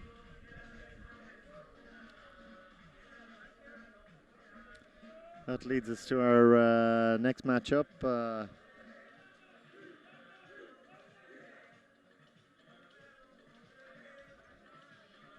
In approximately 9 minutes from now, it'll be the Italian national champions, I Pessimi, current champions of the Barcelona Beach 5's also. Former champions, here they are entering the arena that they know very well. They're former champions here in 20, let me think, I'm thinking because I don't have my stat sheets in front of me, but I think we're talking about 2010 and we're talking about 2013. They would like to think that at the end of this weekend they will equal Macarese's record of 3 titles. But they'll still have to come back and defend it, which is something that no one has done apart from the legendary Macarese. But no doubt the French will have something to say about that, and indeed probably the Americans. Here they come.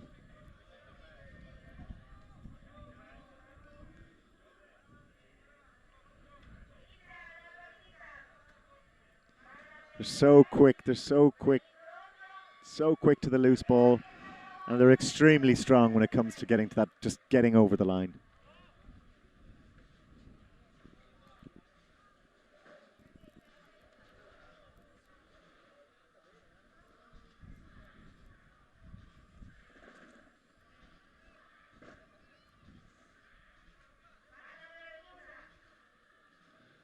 So the Americans taking the ball into contact. Fortunately, it's lost in contact for them. And the Pessimi regain control very quickly, but it's lost also in the tackle. The Americans making a play for through the center of the field. Ball tied up. Tackler not rolling away, not releasing the man, and the Americans taking the restart. Looking for that again. The tackles are strong, physical, and there's a lot of balls being lost in tackles today. It's the level of commitment. Looking for the space, looking for the support. The ball has gone to ground, and the Americans take it on. Still at 0-0.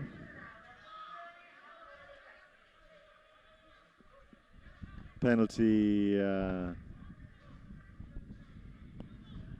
free kick, I should say, to the Pessimi. Americans go back 5. Freshen up the legs of one or two of their squad. Unfortunately, that ball has gone forward.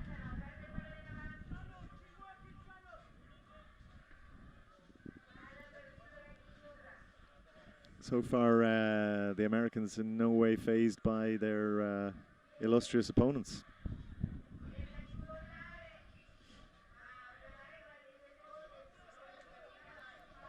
They take control. Unfortunately, the ball wasn't replaced where it should have been, and ref de Bear called the play back.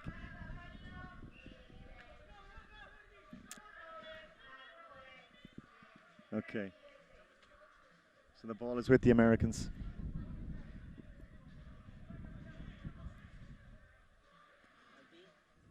And they're looking to make some ground straight up the middle, looking for an offload and finding it, looking to create the space. Fortunately, again, a ball goes to ground, and the rush from Pessimi looking to gain control, and they do. Referee's going to call that one back.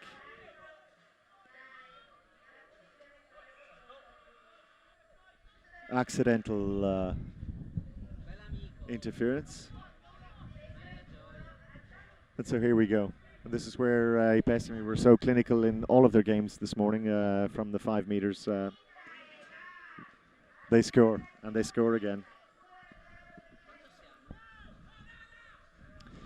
1-0, yes. 1-0 for the Pessimi. They've opened the scoring. Let's see how the Americans can respond, if they can respond. Doing their best to. Ball has gone forward. And here come the Pessimi again. Straight down the wing. The extra man inside, in support, and that makes it 2.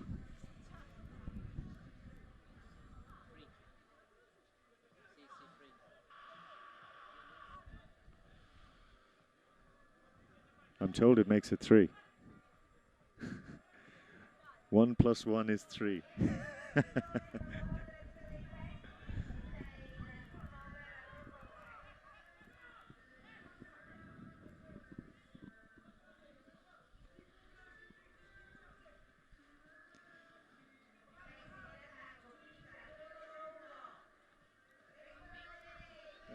They're beginning to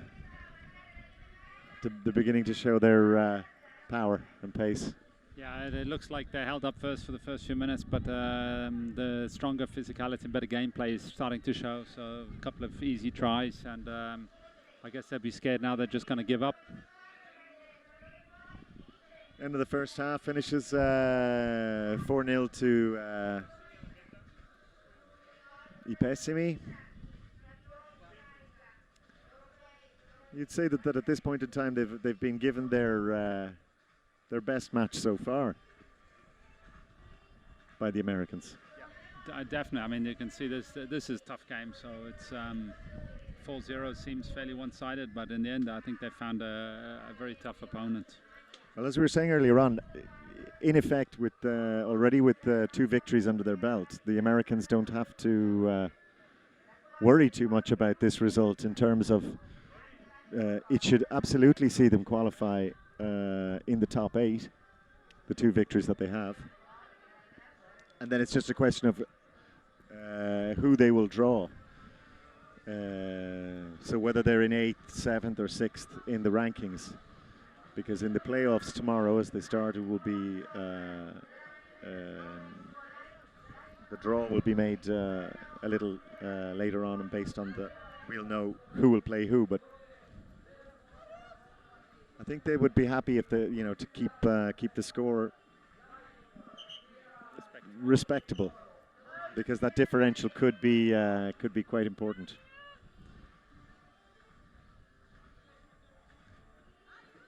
Because if my understanding is correct, for example, the team that is ranked in 1st at the end of today will play the team that's ranked in 8th.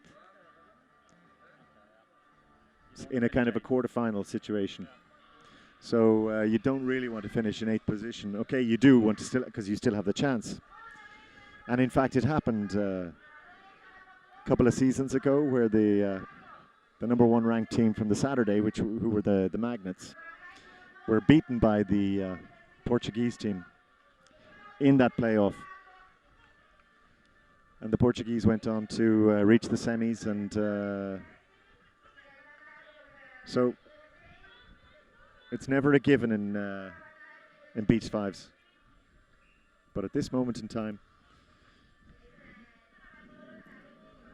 you would think that that both teams might actually just be happy to get through this without any injuries. Yeah. I think there's a few more, as you can see, more on people with knocks and bruises. So I think the important thing now is to get through this with minimum injuries and get your points.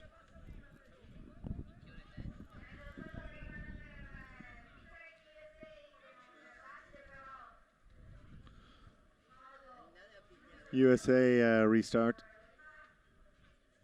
Straight into the old blue wall. That is Ipesimi.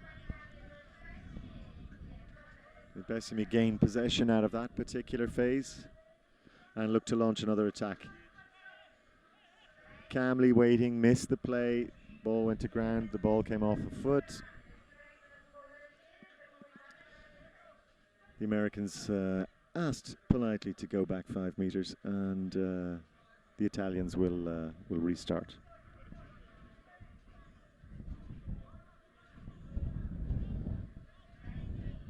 Looking to stretch and play. That's very nice. That's very nice. Stop short, 2 meters from the line. Looking to cut back inside all the time, looking for the support and finding it. And in fairness to the Americans, they did absolutely everything. It was great cover play, but quite simply the Italian squad had that extra ace up their sleeve. Up the pace, and there was no defense possible at the end.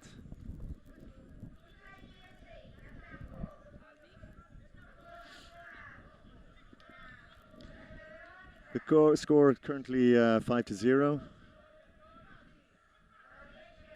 The Americans frantically looking to maintain the respectability. If they could put a try or two on the board, it would certainly be of great assistance to them, but they're now beginning to be carved.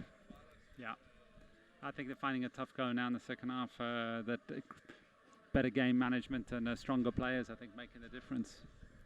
Yep. It's where this is where experience really does come into play. It saves the energy that's happening from the legs, but that's a lovely try.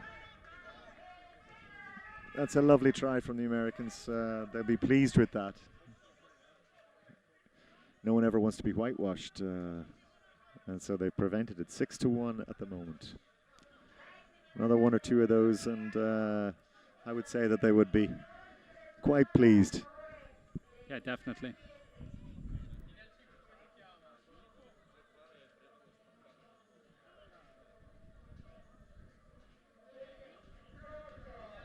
Almost cut through. Looking to get the offload close to that far touchline. Ball still in play. Ipesimi have it. Great power in the legs. This should be, and it is. That means we're 7-1.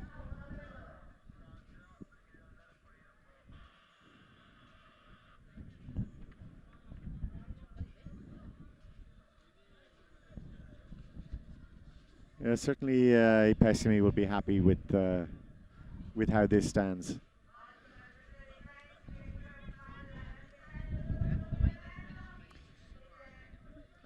Ball's gone forward.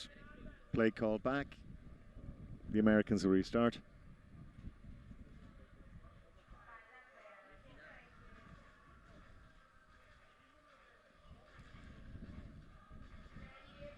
That's a nice little offload there. Unfortunately, found himself with nowhere to go. And at times like this, it's finished 8-1 in favor of Ipesimi. For them, that's a pretty good day's work. I mean, their scores have been impressive. There's an 8-1 victory. I don't have the Tonga score in front of me, but I'm pretty sure that was a double-figure result as well. And put that together with their early morning 13-2 victory over the Danube Pirates.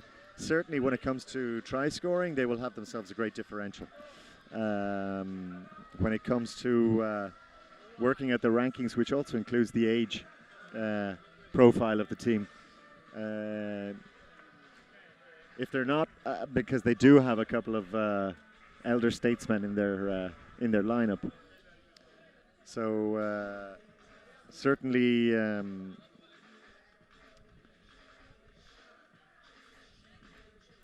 it'll give them, you would have to say, first or second position in the ranking.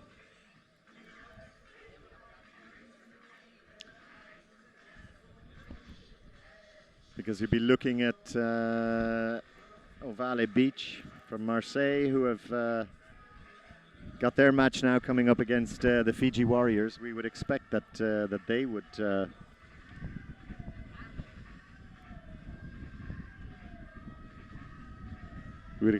would do some damage in this particular game.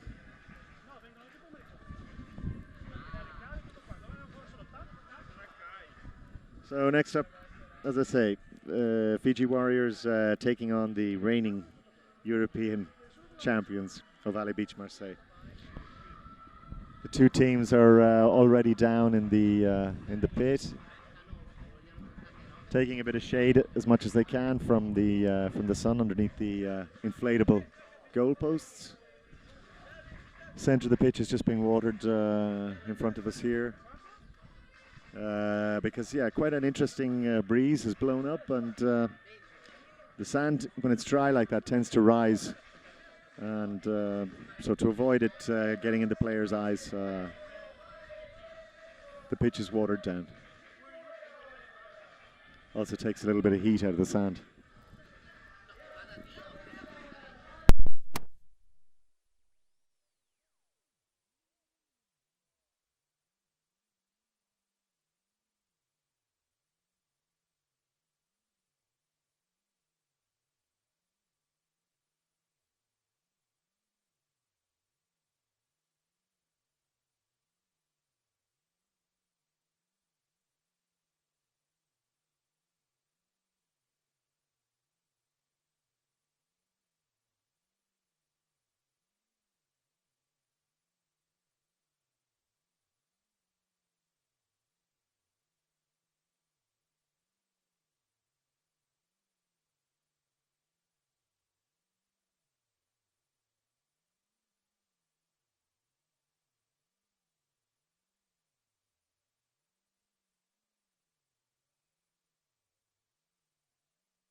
Just having a quick word there with Andre Gini from the Pacific Islanders, passing by our commentary position here.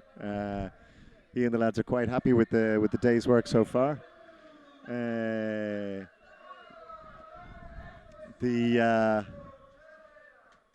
match against the Fiji Warriors and Ovale Beach obviously has kicked off, and so far we're looking at 0-0. The ball has gone forward, unfortunately. Not the kind of mistake you expect to see from these French. But they're already finding themselves having to defend, but yet experience and knowledge, and then a little bit of fancy footwork, magic, and there's the first try of the match. That was quite interesting because they had a choke tackle there on the line that stripped the ball, and 2 passes out wide, and game over. Yeah, it's that's the capacity that they have. So the fact that they'll take the pressure right up to their own line, and as soon as the ball is turned over, they're straight into attack mode. Look at that wonderful skills. Still manages to get the hand off the offload. Great hands, great awareness, great speed. Unfortunately, that's tackled without the ball, I would have said. Referee Mitrea has awarded the possession to. And here they are with the acceleration, but finding himself in touch. Helped into touch gracefully by one of the Fijian boys.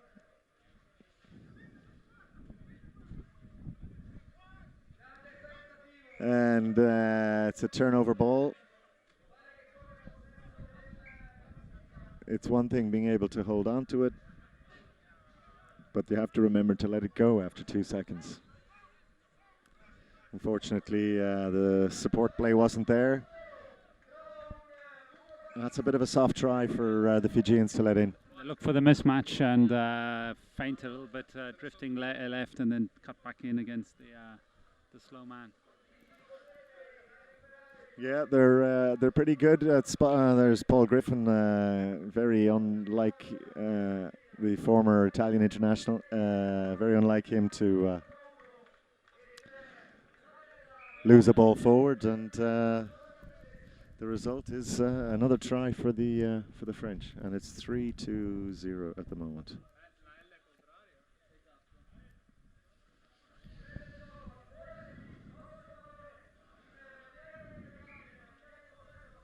Ball's gone forward or off the foot, and Paul Griffin takes it into contact, but unfortunately there's only one way that's going to result. And here they come in a wave, this red wave. Unfortunately for the Fijians, I think they're going to be on the end of a harsh lesson from the French.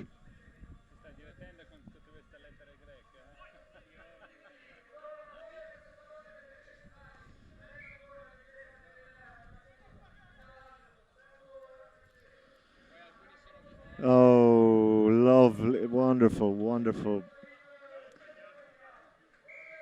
As I say, yeah, I mean, you can really see there's a gulf of class between these two teams at this moment.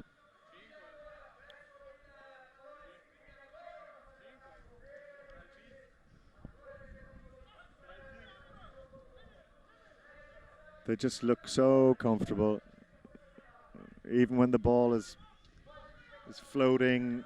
They somehow or another manage to bring it back into control, and unfortunately in this case it's gone forward. The Fijians will be mighty relieved that that is the case. They take the restart.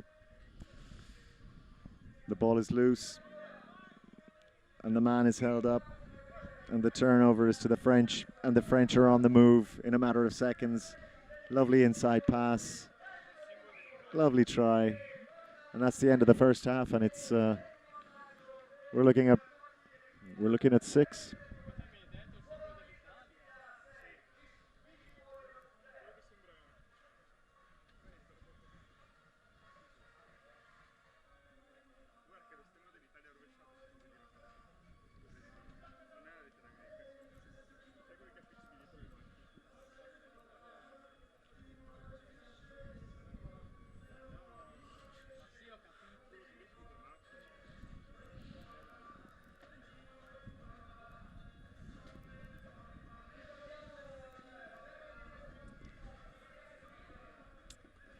Yeah, the boys from Marseille are looking suitably happy, suitably relaxed. I don't think anyone's going to fancy playing them in the final. I guess these guys are going to the final unless there's some major surprise. So. Yeah, well, at the moment, I mean, we've got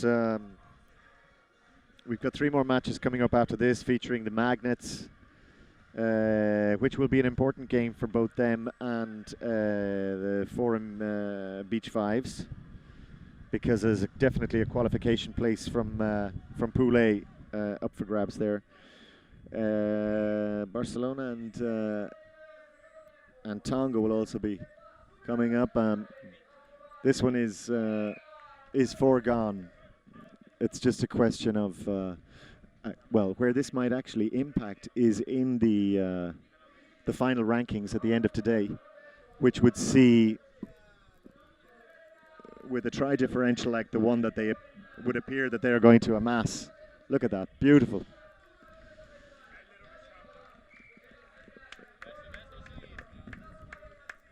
That one gets a round of applause from Finian, because I'm holding the microphone.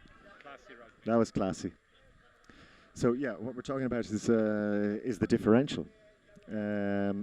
Certainly at this moment in time, I would think, just from talking to Andre, try differentials, it's going to be between Pessimi and Ovale Beach for for the top ranking. And because they've qualified with the 3 from 3, that would put the PI in the third ranking position. I guess in the end it doesn't really make any difference with the ranking 1 and 2 at this stage, because they're both going into the final, I would say. Well, I mean, as I said, anything can happen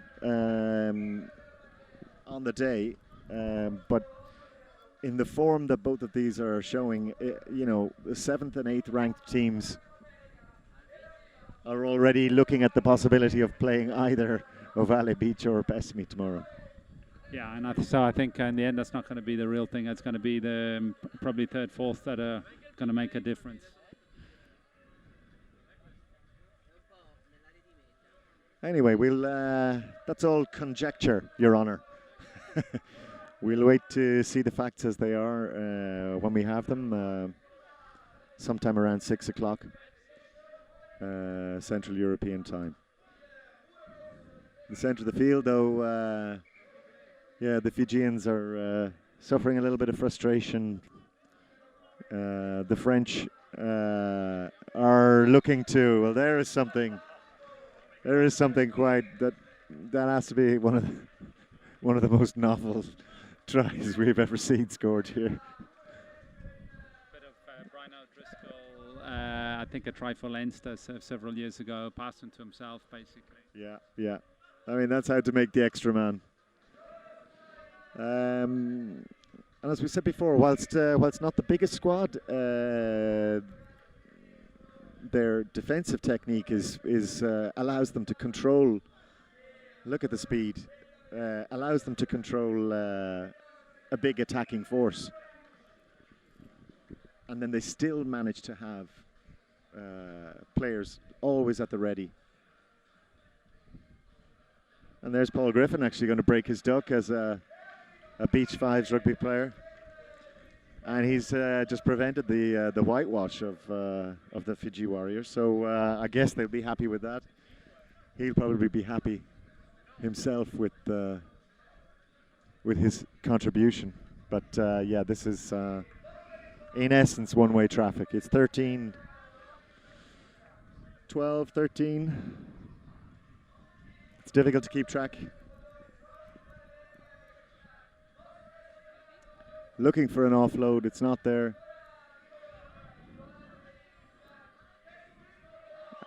And Antoine Sanguinetti picks up the loose ball.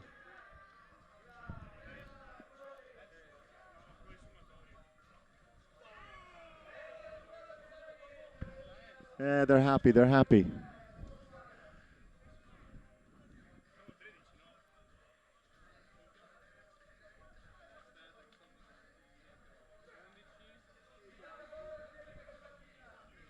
Ball goes loose. It's still loose. It's in touch.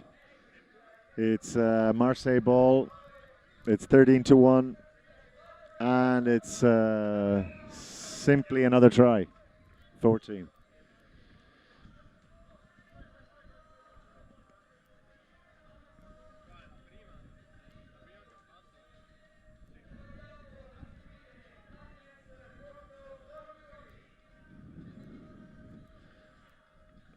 Unfortunately for Fiji, it's just not happening.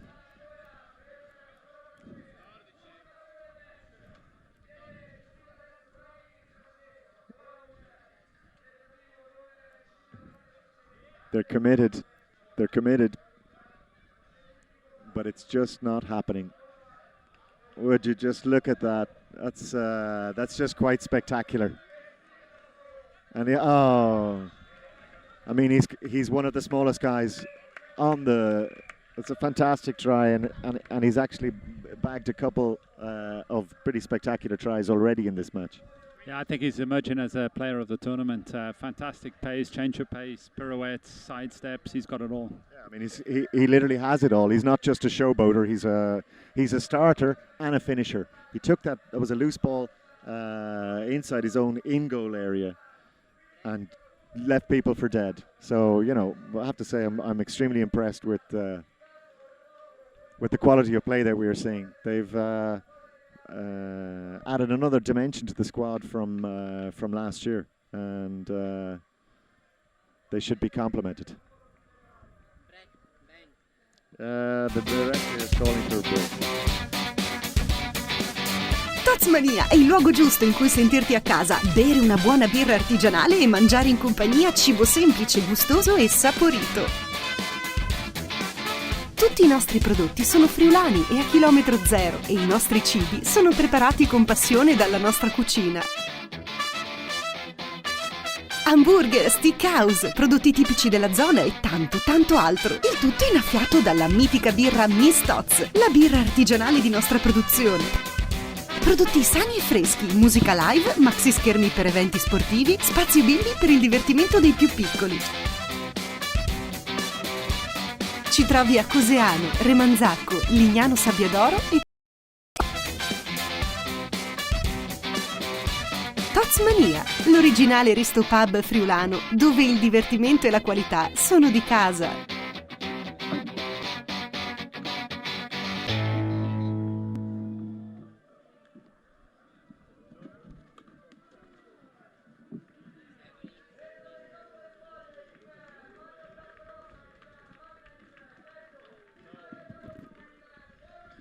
Are we back in there?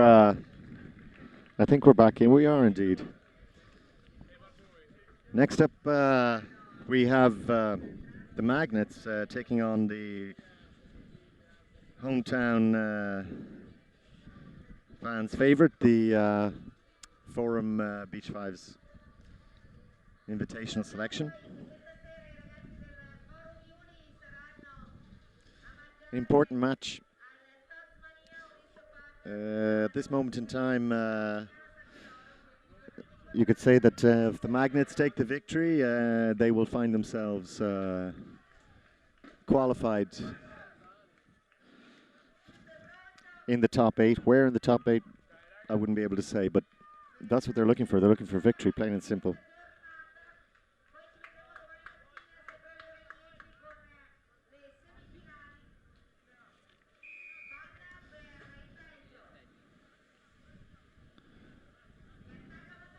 And Forum Uli are looking for their second victory of the day as well. So, and he's in. Mitre has called the try good.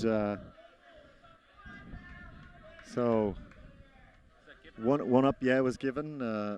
Ball was grounded before crossing the line to touch, and we can accept that from Marius Mitre, who will be doing the same job in the World Championships in England. Looking for there's a wonderful offload, and there's a wonderful try. Forum Uli will take some, certainly take some heart from that. But the Magnets come straight back, take it 2-1. Seem to recall these two teams had a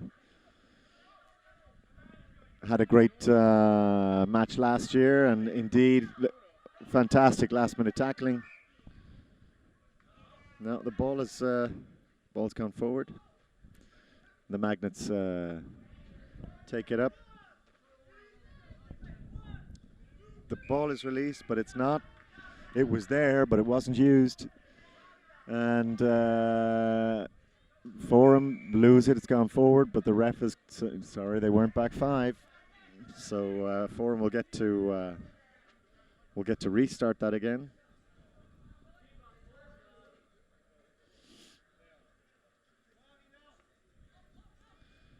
Forum on the attack. It's held up. Have they got what it is to make it? It has, and they take the match 2-all square. It's 2-2 at the moment, and the Magnets come forward. Unfortunately, they've left that ball in the middle of the field. Upper body strength keeping that ball alive, but unfortunately then it goes to ground. But they've still got possession. Looking to run through a couple of moves to create some space, but looking to find the man out in touch. That ball will be for Forum Beach 5's. And they take it out the line, looking for a dummy. They're being held up. It's got to be 2 seconds. It's got to be a turnover ball, and it is. Great play from, great experience from Sander van Vossenhof. And they go straight through the middle. Cut them right open through the middle. 3-2. The Magnets still holding an edge, but I have a feeling that this thing is going to go all the way to the end, Finn. Yeah, it looks quite a close game actually, so I don't think there's any clear favourite in this game. We'll see who's going to hold in for longer. Home team probably have a bit of a advantage in second half if they can be still in the game. Yeah, if they can get the growing crowd on their side, certainly anything could go in their favour. Concentration levels, big tackle. Not too sure what the referee considers that to be. This could make a very big difference.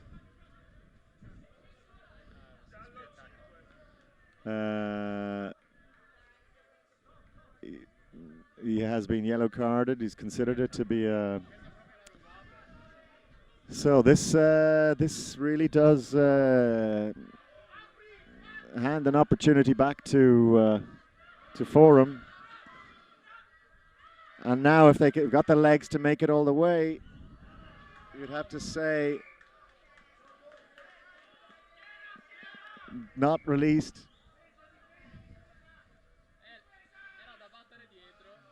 And the try has been awarded.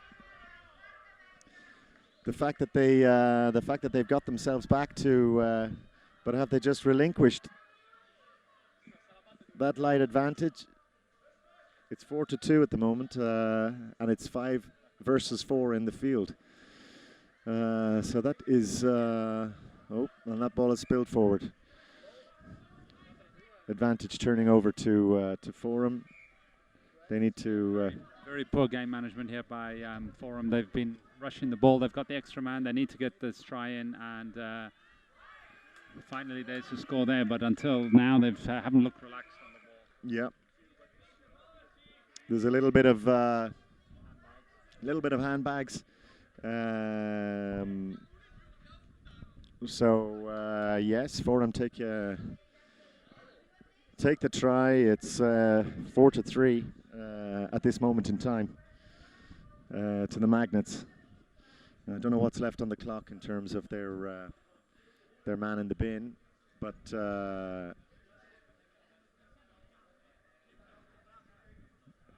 They're just checking. I think that's Bram Proust, I think, checking with the referee in relation to that. Two teams taking shelter from the heat, the shadow of the Super Beach 5's stage where we are. We're just perched above the Forum Uli squad at this moment, and coach Davide Macor is, you can see, giving the guys a bit of a run through. I don't think he needs to tell them very much. I think they know themselves. They need to remain concentrated for the next 5 minutes. You're talking 5 minutes. You're talking 300 seconds. It's the fastest game of rugby on the planet. But it's 300 seconds. It probably feels like a good hour. Yeah, it's incredible to see the level of concentration when the guys are coming off the field. They really do look whacked.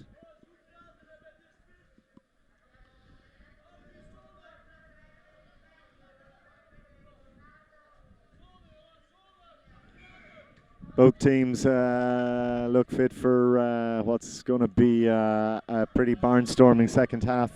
There's one try in at 4-3 for the Magnets. The Magnets take the play, and that's a great power play, and that's got the try, and that's moved them 5-3. And Forum comes straight back at them. They have to. There's a hand. No, there's a nice little offload, but unfortunately the defense is there. Ref calling the play back. Got to take it from the mark. He's got to see it taken. The Belgians go back 5 meters, and here we go. And the ball has gone forward, and it's gone forward to the Belgians, and they have the man, and they have the space, and they now have their 6th try. They put a little bit of distance between them. Yeah, I think that's pretty much a conclusion of the game there. As Forum had a couple of chances, they blew them, and I think Magnet has shown themselves to be overall a better team. Yeah, that was a 2-try turnaround, because going from right on your opponent's line to conceding a try at the other end, that was a 2-try switch, and they've gone to 7.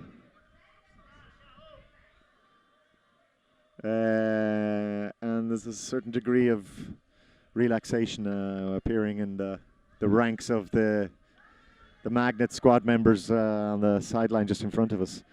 This is Sander van Vossenhoven. Nice little offload, but unfortunately didn't go to hand. They're back to the full complement of 5. Referee calling. Wanting to see the ball taken from the mark, the tap taken from the mark. And here we go. Forum need to score something here if there's to be absolutely any chance. In fact, it could make quite a difference in terms of their classification at the end of today. Yeah, I think Forum will be able to be a bit disappointed with the way they played in the second half. They would have expected to have done a bit better, and they'll need to reflect a little bit on why they let themselves get into trying to push a result instead of just playing the game. Yeah, at halftime it was what, 3-2. Still very much in the game. That's accidentally gone off the foot. That'll be turned over, and it will be Forum ball.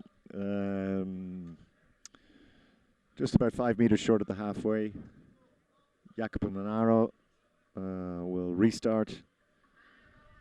And immediately looking to find the space down the wing, but it gets very tight down there, and he was shepherded into touch quite easily by the returning Magnets defense. Magnets ball, lovely show and go, and it's Bram Proust, and he does it again, and he manages to entertain us with one of his various try-scoring cartwheel techniques. Again, it's unfortunate, but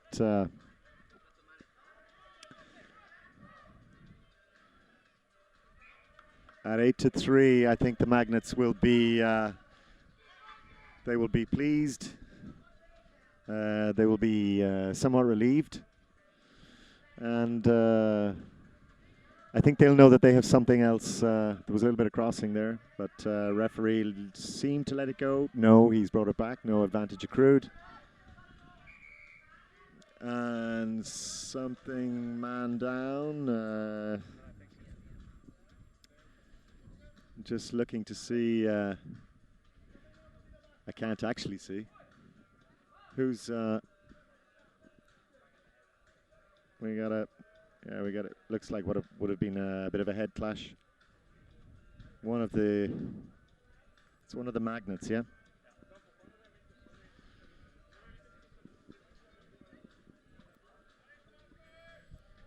The clock's been stopped, and the doc is in.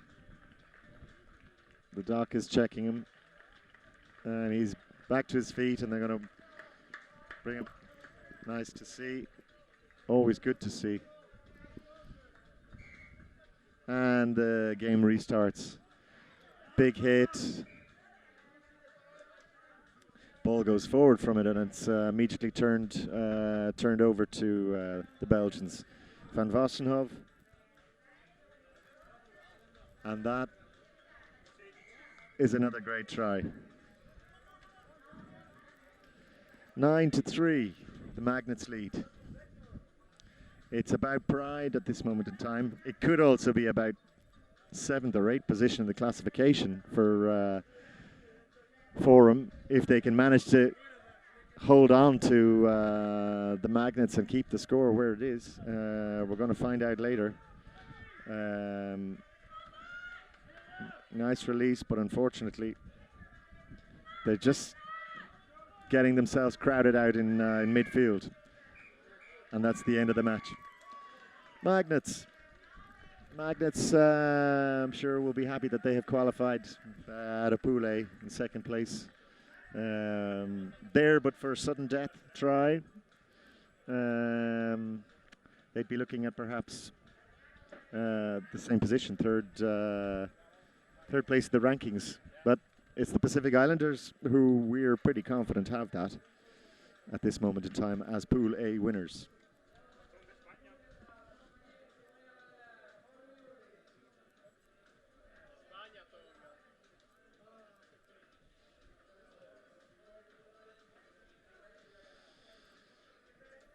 In Pool B, to conclude matters in Pool B, we're shortly going to see the arrival of the Barbarians, Barcelona Barbarians, to take on the Tonga Beach 5's.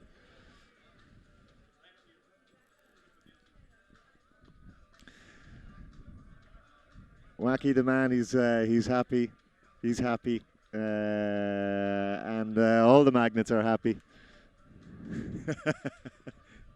It's been a tough day, but yeah, we'll see how the classification looks shortly. They won't have the easiest run tomorrow, but they won't necessarily have the most difficult run either.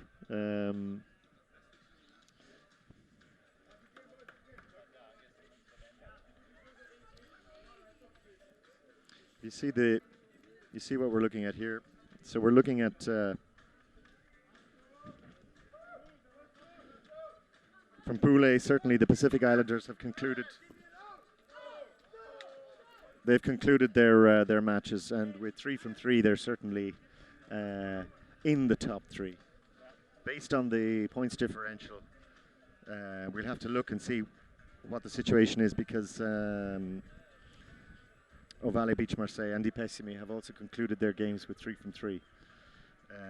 Which one of those two actually has the number 1 ranking at the moment, we don't know. But we're certainly looking at this as our top 3. The matches that we're looking to see conclude now are Magnets are qualified. I would say at this moment in time, because they've 2 from. It's the top 2 from each group, and then the 2 best third places. Here we're looking at the USA. USA had their victory this morning over Tonga, and then they lost to. They lost to the Pessimi. As we said before, they lost to the Pessimi, but they beat Barcelona, which leaves them on 2. Let me just check here again. Yeah. So what we're looking at here is Tonga and the Barbarians. Barbarians are 0 from 2, and Tonga are 0 from 2. So at this moment in time, Tonga or Barcelona are playing for a potential. They're playing for a potential 8th, 7th or 8th spot. Because what we're actually looking at is from Pool B. Forgive us for doing our arithmetic. Enrico will pass us, no doubt, very shortly. The end of the final match, which will be the Danube Pirates against the Flare Bears. But from Pool B, we're already looking at Beach Rugby USA, who have taken 2 victories so they will be through with the Pessimi. It depends on their scores in relation to. I would think that last victory for the Magnets will give them a very good try-scoring differential. And as we pointed out, we felt earlier on, the Flare Bears got a victory this morning against Fiji. The Pirates followed up with an impressive victory against Fiji, and they will face each other off for second place in Pool C, which is the last game. So we've got a little bit of stuff yet to play for. For sure, that last match between the Flare Bears and the Villacher Danube Pirates will be a good game, based on what we've seen and based on what's at stake.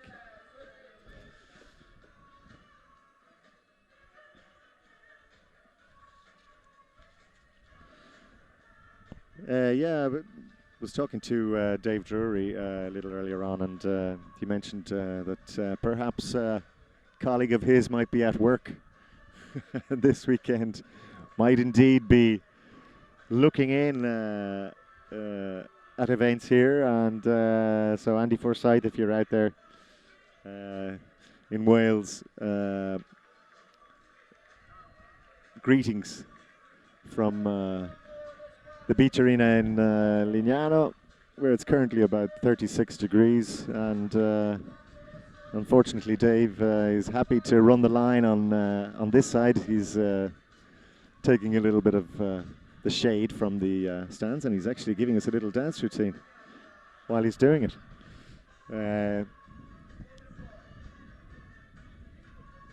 So Young de Beer from the Belgian Rugby Federation is running the line on the far side.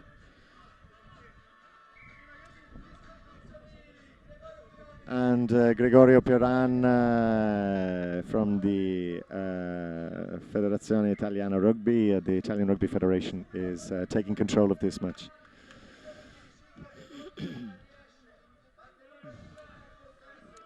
The Spanish obviously coming into this with some intent. They probably feel they haven't shown much of their potential. They've been drawn in a tough group. But, the same would actually be said of Tonga, and, well, there we go. First blood to the Spanish. Nothing like an early try to boost the confidence. Yeah, I think Barcelona needed that after maybe a few, I wouldn't say necessarily disappointing performances, but certainly not up to their potential. Leading straight up, the ball is released, and Tonga looking to immediately reply, and draws the game up at 1-1. These guys know they're playing for something.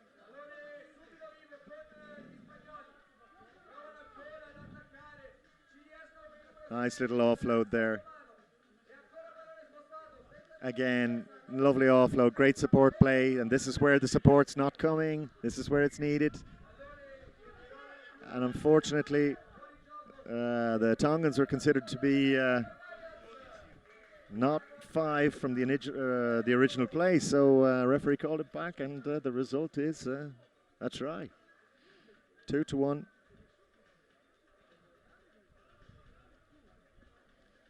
It's all the way back up now for the Tongans. And here they go. Speed, incisive. Taivu. I hope I'm remembering your name correctly. I'm sure somebody on Facebook will probably tell me, what is that guy saying? But he scored a couple of good tries today, and showing that his individual presence in the team is making a difference for them. Great tackling. He's just scored a try down one end, and he's already put in two big tackles. Putting the pressure back onto the Barcelona Barbarians, and the Tongans regain the ball, and he's looking for the offload. He's there again, trying to clean that out. The ball is released. It's out. Unfortunately, it's going to count 2 seconds. If it doesn't come free, it's gone to the Spanish. And it's quickly taken again by the Spanish. Out to the wing. Fast leg. Oh, and is the tackle? Is he going to? Oh, and the ball is dropped. I mean, that is a try-saving tackle, if ever there was one. Ball lost forward. Referee, in fact, calls it as a penalty that is considered to be high, taken with the jersey, and woof.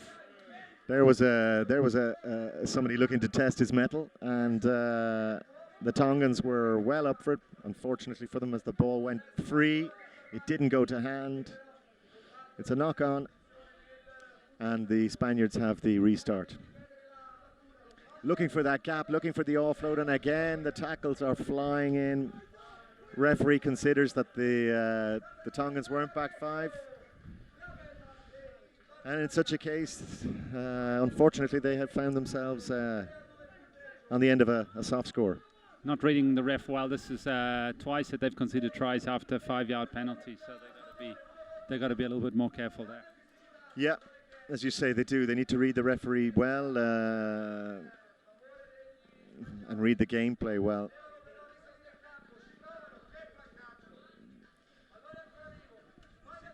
And here we go, we're going out to the wing again, and ooh, just into touch. And that'll be a Tonga restart, and they've taken it again, and they're in play, looking for that attacking line. Ooh, and the ball is recovered. It's recovered, looking to offload it, and there it is. It's back out. I see Young with the ball, standing off, looking for the support, keeping the ball alive. The ball held more than the 2 seconds. The turnover goes to the Spanish, and they whip that ball out quick out the line and in the corner, and that's a well-worked try. So the Barbarians have gone 4-2 ahead.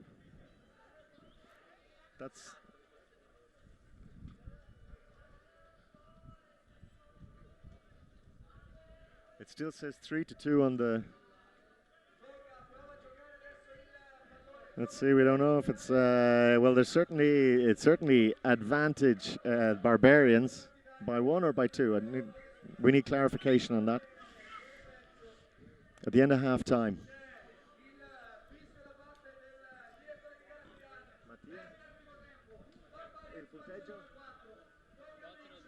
Okay, 4-2. The director of programming has just popped that 4 in the box. He's tired. We're all tired. It's energy sapping heat. Absolutely. Credit to all the players who are out there today. It's taken some effort. It's a battle for survival. Well, at 4-2. Okay, I mean, it's not enough distance. Tonga have the capacity to make a couple of quick scores, but I think we've seen the Barbarians at their most energetic, most concentrated. Yeah, definitely. I think Barcelona have come out very hyped up and concentrated. Tonga probably a little bit more relaxed. Tonga do have the players, I think, to turn this around if they want to, but time's running out.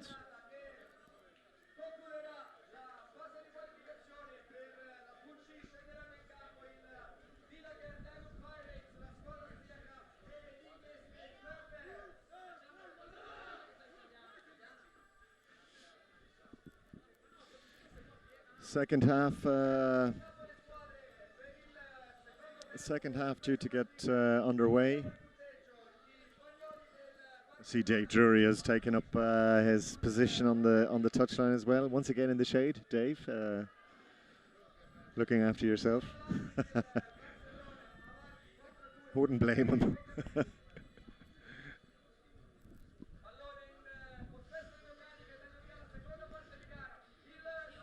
Tonga looking to run a line on that one. The ball is unfortunately not released in the 2 seconds, and turnover to the Spanish. And they look for a line right down the middle, and he's looking for an offload. He doesn't need it. He's going to go all the way himself, and he's taken it. He's gone. It's moved it to 5-2. Mario Capetti will be extremely pleased that his boys finally shown some of their potential. Again, Tonga managing the quick release, looking to breach that first tackle, Fortunately, the ball has gone forward. And the Barbarians from Barcelona now looking to, but the ball has gone out of play on the far side, and that will be to Tonga. Tonga need to do something pretty quickly. Yeah, they're running out of time. I think confirmed about what we thought was at half-time, that they're struggling to get some discipline and organisation into the game. So, like that, it's going to finish badly for them. The ball has been robbed. It has gone forward, and there they go. They've gone through. They've got one. They've got one back. It's 5-3.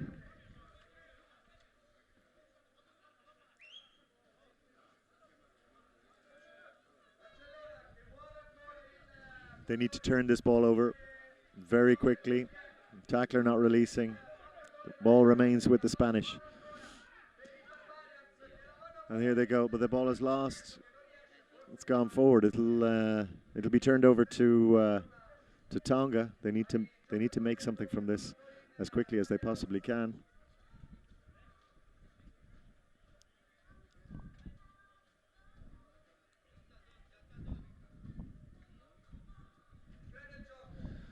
And they're back in play.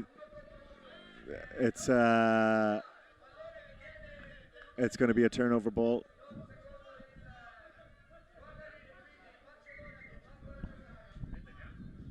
Referee calling them back to the mark, insisting upon it being taken at the mark, and the Barbarians get the game back underway. Big tackle up centre field, but they keep the ball available. Another big tackle, and that should be a try, and that is a try for Tonga, and they've brought it back 5-4. What do you think, Finn? The game is still on, as we said. Tonga, if they play, if they can play as a team, they can win this. Well, they're going to need to do something pretty quickly because time runs very fast. And unfortunately, just after getting themselves back in the game, they find themselves a further try behind. And that gap of 2 in the corner, it's 6-5. They will surely want one last go at this. The Spanish will restart. They're not in any hurry, but they won't want to lose this ball.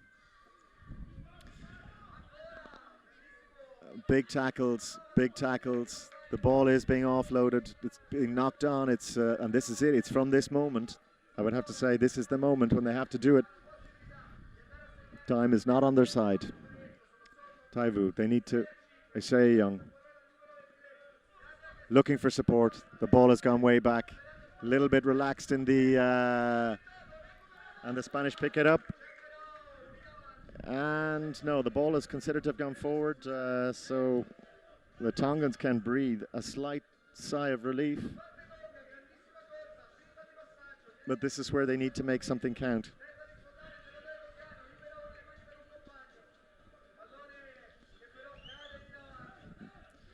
A lot of tired legs out there now.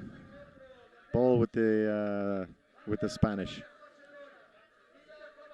Good hands, held it, but he's being hounded. Nice offload, nice offload, nice hands. Unfortunately, that looked to, no, referee said it didn't go forward.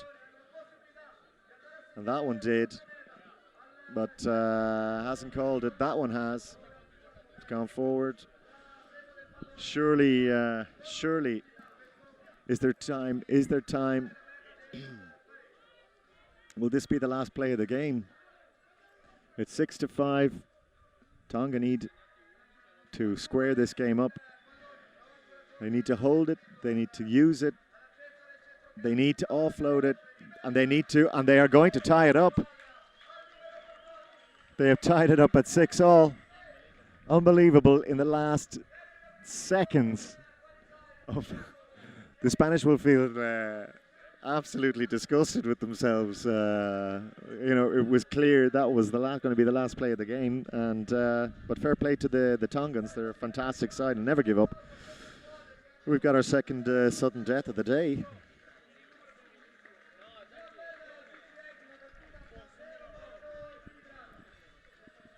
And Gregorio Piran is talking to the two captains. They will choose which end they want to play with.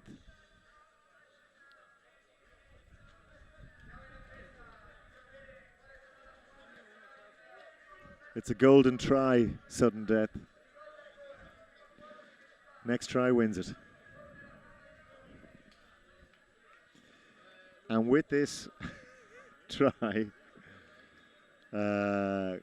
could very well come a top 8 qualification place tomorrow.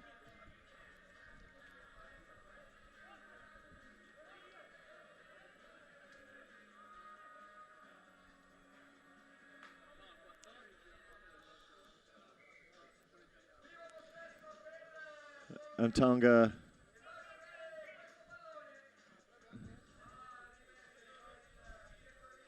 asked to retake it. There was obviously a move on there, but somehow misread.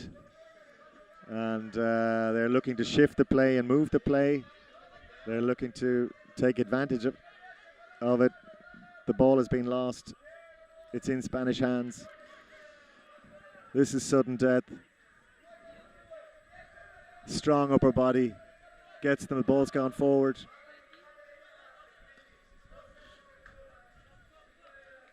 Tonga will restart. 5 meters from their own line. 15 meters between them and a notable success.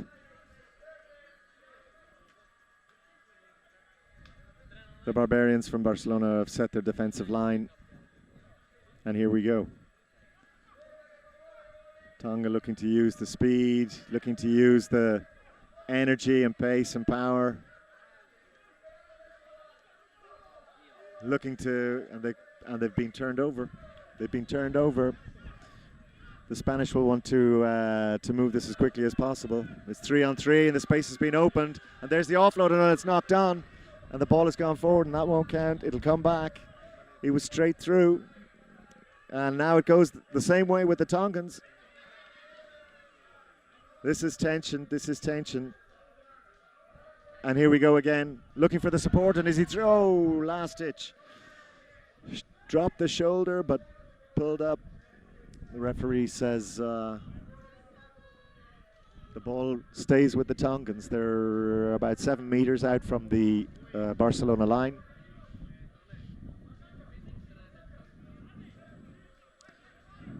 They're looking to call a move. Going straight for the line, looking for the inside, looking for the power. And it looks like that ball has been knocked down over the line. And now it's been knocked down from the restart. And so the referee is going to allow the Spanish to take their restart again, to tap it. There's a lot of anxiety, I guess, between players on both sides. They want to achieve it. They need to. He's got the legs, and he's got the try. And he had just enough to break the tackle. Had enough legs to make it. The Tongans will be pretty disappointed.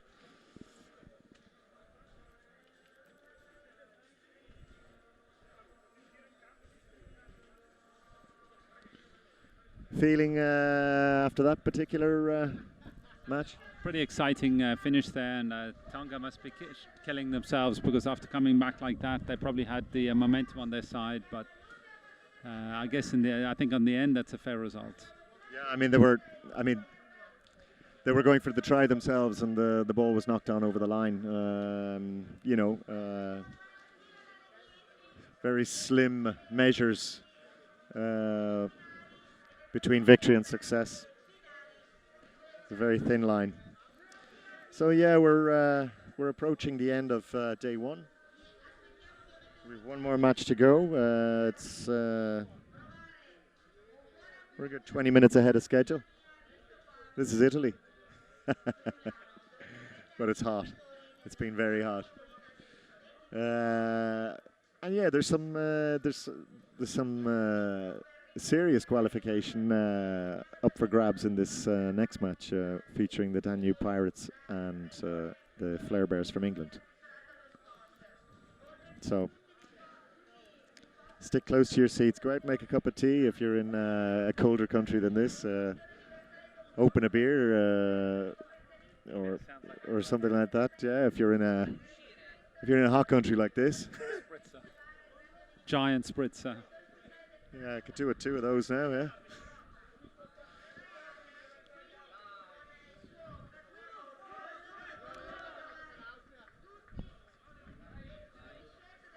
And the final match of the Saturday qualifications for Saturday sees the last 2 teams in Pool C, the Danube Pirates, the Villacher Danube Pirates against the Flare Bears, and taking control in the centre we have Barbara Guastini. It looks like we've got Gregorio Piran on the far touch, and we got Marius Mitre on the near touch line. So we've got an all-Italian refereeing team for what surely is going to be an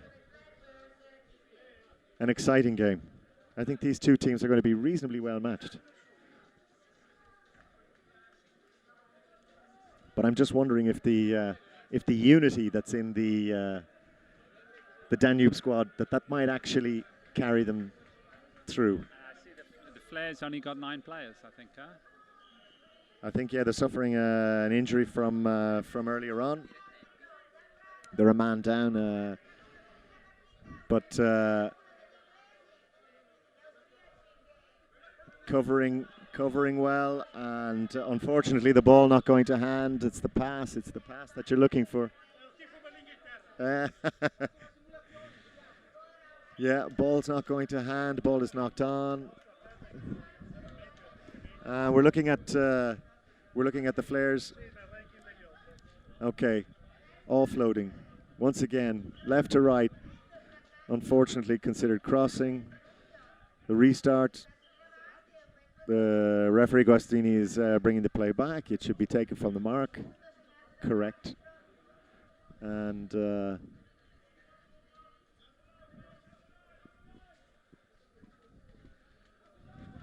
let's see if the Austrians have something up their sleeves here.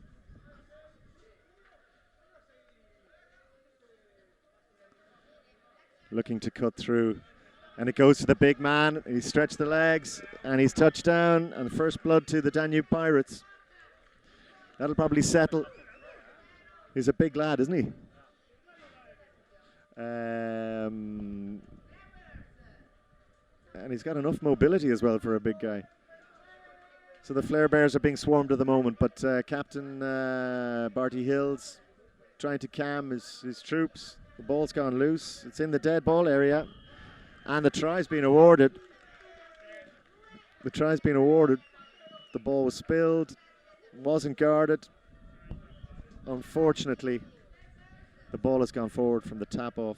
It's given the momentum directly back to the Pirates. And with 2 up, they're looking for that offload. They're finding their offloads. They're adding a little bit of flair in there, but, you know, I would say just, you know, get the ball over the line. If I was Austrian, which I'm not. And Flare Bears finally break their duck. It's 2-1. Match on. No, something. Was that a forward? As I went to check the score, look around, and in fact... no, the ball's gone back to the Austrians. Obviously, some won't come forward. Okay, it's ripped loose. It's back with the Austrians. It's still with the Austrians. They're driving forward, but they need to release this so that it's turned over, and it must be turned over. It's with the English. No, in fact, it had been turned over by the English, but then they didn't release it in the 2 seconds. And the Austrians using their battering rams, going up the middle. There's legs everywhere. The ball is released. There's a bear on the loose. And here they go. It's 3-on-1, and this should be, and it will be. And this opens the scoring for the Flare Bears, 2-1.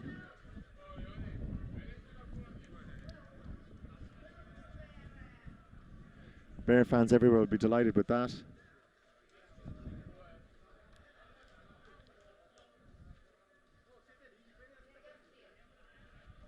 Barty Hill's guarding this near touch line, but in fact it's the far touch line, and the ball has gone back, and the ball is now over the line, and it's 3-1. 3-1.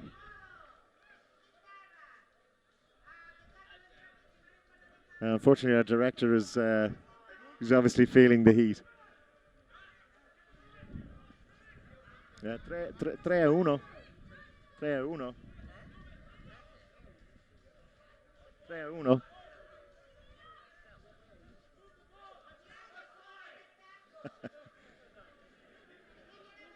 The Austrians are keeping it tight, but they're somehow managing to recycle it. They're finding some space.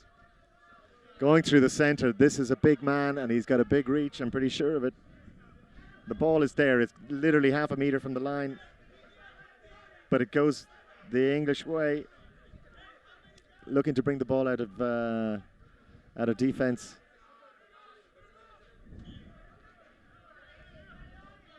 Not back to 5. It's the English who will restart the game. Going cross field, the pass goes to ground. The Austrians have it, looking to release it. They do, looking for numbers right, left. Okay, ball goes back to hand. It's dropped again. A little bit messy. Looking for support. There it is there, but it's gone loose. There's pressure on here. One thing you don't want to do is lose the ball over your own line like that. They've knocked it forward. This is going to be a Bears ball.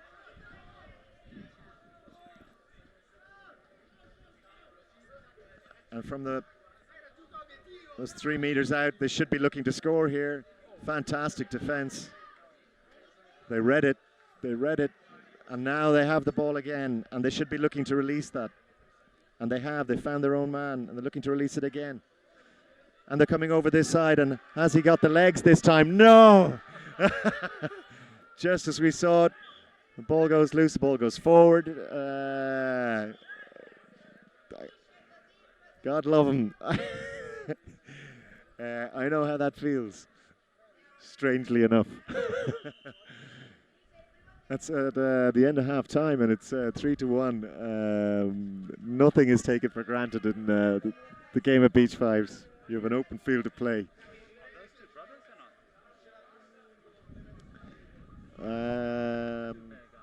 Yes, there are a couple of brothers in the Bears, I think.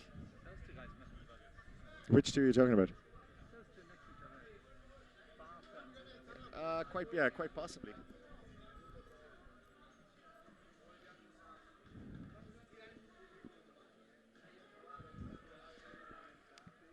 Marius Maitreya talking to Gregorio Piran and Barbara Gostini. They've done great work for us today. Ref officiated the matches fantastically under difficult conditions. Difficult conditions for everybody. And we're delighted we got a nice little crowd who've come up off sun loungers and deck chairs to experience a little bit of the atmosphere of International Beach 5's. What's happening today makes a big difference for tomorrow.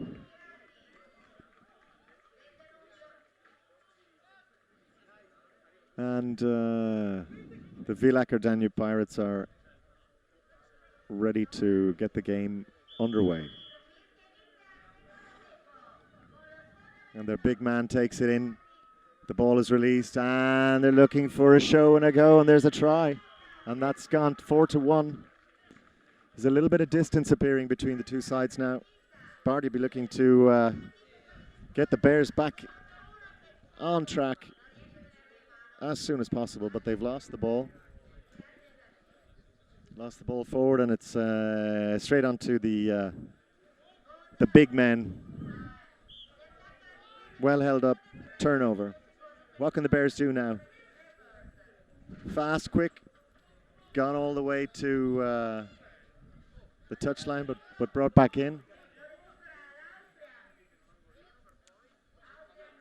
There's a little bit of a ball bouncing everywhere. He's looking to offload it. It's gone out wide. Has he got the legs? Can he make it? He does. And we're looking at 5-1. 5-1 at this moment of time. You'd have to say that confidence should be high amongst the Pirates at this stage. They're going to, by the looks of it, add another treasured scalp to their treasure trove of the last couple of years. Big tackles going in, swarming defence, totally committed. The English looking to find any opening. Tiredness is beginning to play its part. Yet they come away with the ball, looking for a quick offload. Don't make it. The ball's going forward. It's gone forward into the hands of an Austrian. And the Pirates have added their 6th try. It's 6-1. At this moment in time, you'd have to say that only a miracle will pull the Bears back in this one. Barty bleeding from the front. There, looking to make that tackle. Ball's gone forward again. Oh, in fact, it's called in touch. The Bears take it away from their own line. Looking for the space on the outside, looking for the supporting lines. The ball's gone to ground. It's released, and the Bears are in the far corner. It's 6-2. One wonders if there's just too much of a gap for them to bridge. Not enough time. And I think the Austrian team has too much of an advantage at this stage, both in terms of the score, but also in terms of their presence in the field. They've got two big power players that are just now making their difference felt, going straight up the middle like that. And then here you have, that's a pretty spectacular try. We'll give them score, definitely. That's worth 2 points, I would say. It's 7-2. Wasn't given. So what we're looking at here is in the final moments of this match, the Austrians. Oh, and what a lovely offload. 7-3. The try is awarded. There might be time for another bit of flair. It's what they're famous for.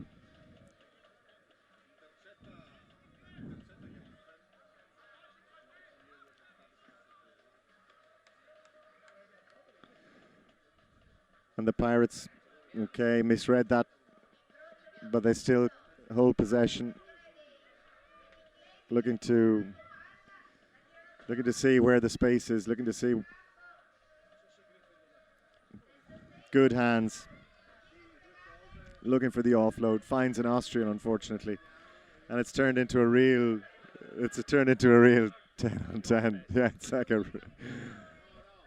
And there we go, and there they go, and there it is. And that's number 4. Well, let's not say it's impossible. We don't have the time on the clock. I would hasten to add that perhaps there couldn't be more than a minute. You can score a couple of tries in a minute, but unfortunately it's not going to happen for the English. They've gone down 7-4. I think that also knocks out Frulia. Well, it depends. In terms of the try scoring and yeah, we're going to have to. Any news on the classification? Okay, well, director's telling me we're going to take a spot. We're going to go for a break. And certainly the Pirates have guaranteed their place in the top 8 tomorrow. We don't know what it is yet. The two teams will take a photo now, and we're going to go for a spot.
Here we are, we're back. And we have the classification. And there's Enrico, and we're showing it. And these are the results. This is how it looks. Not surprisingly, Ovalie Beach Marseille take the top rank. Not by much from the Pessimi. In second place, Pacific Islanders, as we had reckoned, coming through in third, and the Magnets, with that comfortable win at the end, have taken fourth place in the rankings. The Pirates have found themselves coming through in fifth, which is their best performance out of the last 3 years, so they're going to be pretty pleased with that. And the Americans as well, taking sixth. Flair Bears and Forum Uli make up the final two, seventh and eighth, respectively. So even though the Bears lost out in the last game, those couple of tries that they scored made all the difference. So, yeah. I think that those top 8 positions more or less reflect the teams. I think if we were to just go back in our evaluations of the games we've seen so far, I think that looks a fairly fair reflection of the relative strengths of the teams. Yeah, I mean, we're looking at now, in terms of tomorrow morning and the playoffs for what will be 9th, 10th, 11th and 12th place. We're looking at the Barcelona Beach 5's coming in 9th, Tonga Beach 5's in 10th, the Fiji Warriors 11th, and Pasargad from Iran coming in 12th. So, yeah, I mean, in terms of the lineup for tomorrow, do we have that? We don't have that yet. Well, I'm guessing that we're looking...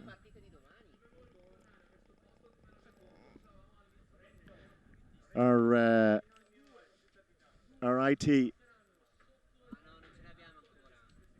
IT specialist is working on it at the moment, but yeah, we'll obviously have to update you on that tomorrow. But I think on today's play, when we look at the top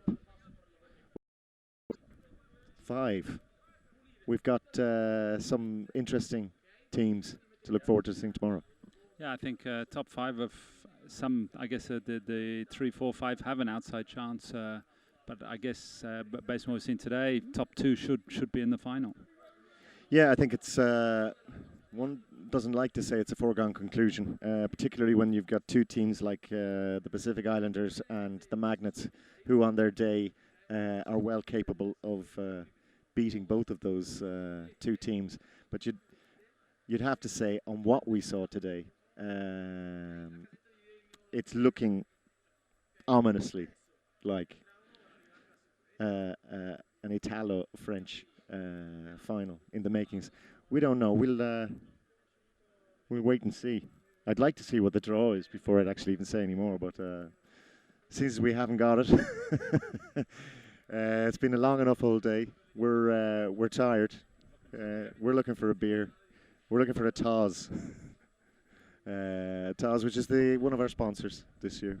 Birra Artigianale from Friuli Venezia Giulia. We understand it's of reasonably good quality, and we're looking to put that to the test. Thanks for all of you who tuned in. It's always a pleasure being here, doing this. There's an awful lot of people behind the scenes. If Enrico even looks down, and might be able to show a couple of the crew. They're getting their debrief on today's activity from the bosses. So these are the guys behind the scenes. And here we go. And as we speak, Enrico, I don't know if you can hear us, but we've actually just been given the match schedule for tomorrow. And it's an interesting start. Ovalie Beach Marseille will kick off at 10 o'clock against Forum Beach 5's. And that will be for a place in the semi-final. Pessimi will take on the Flair Bears at 10:20. At 10:40, that's you, Saul. Put this in your diary. Pacific Islands against Beach Rugby USA.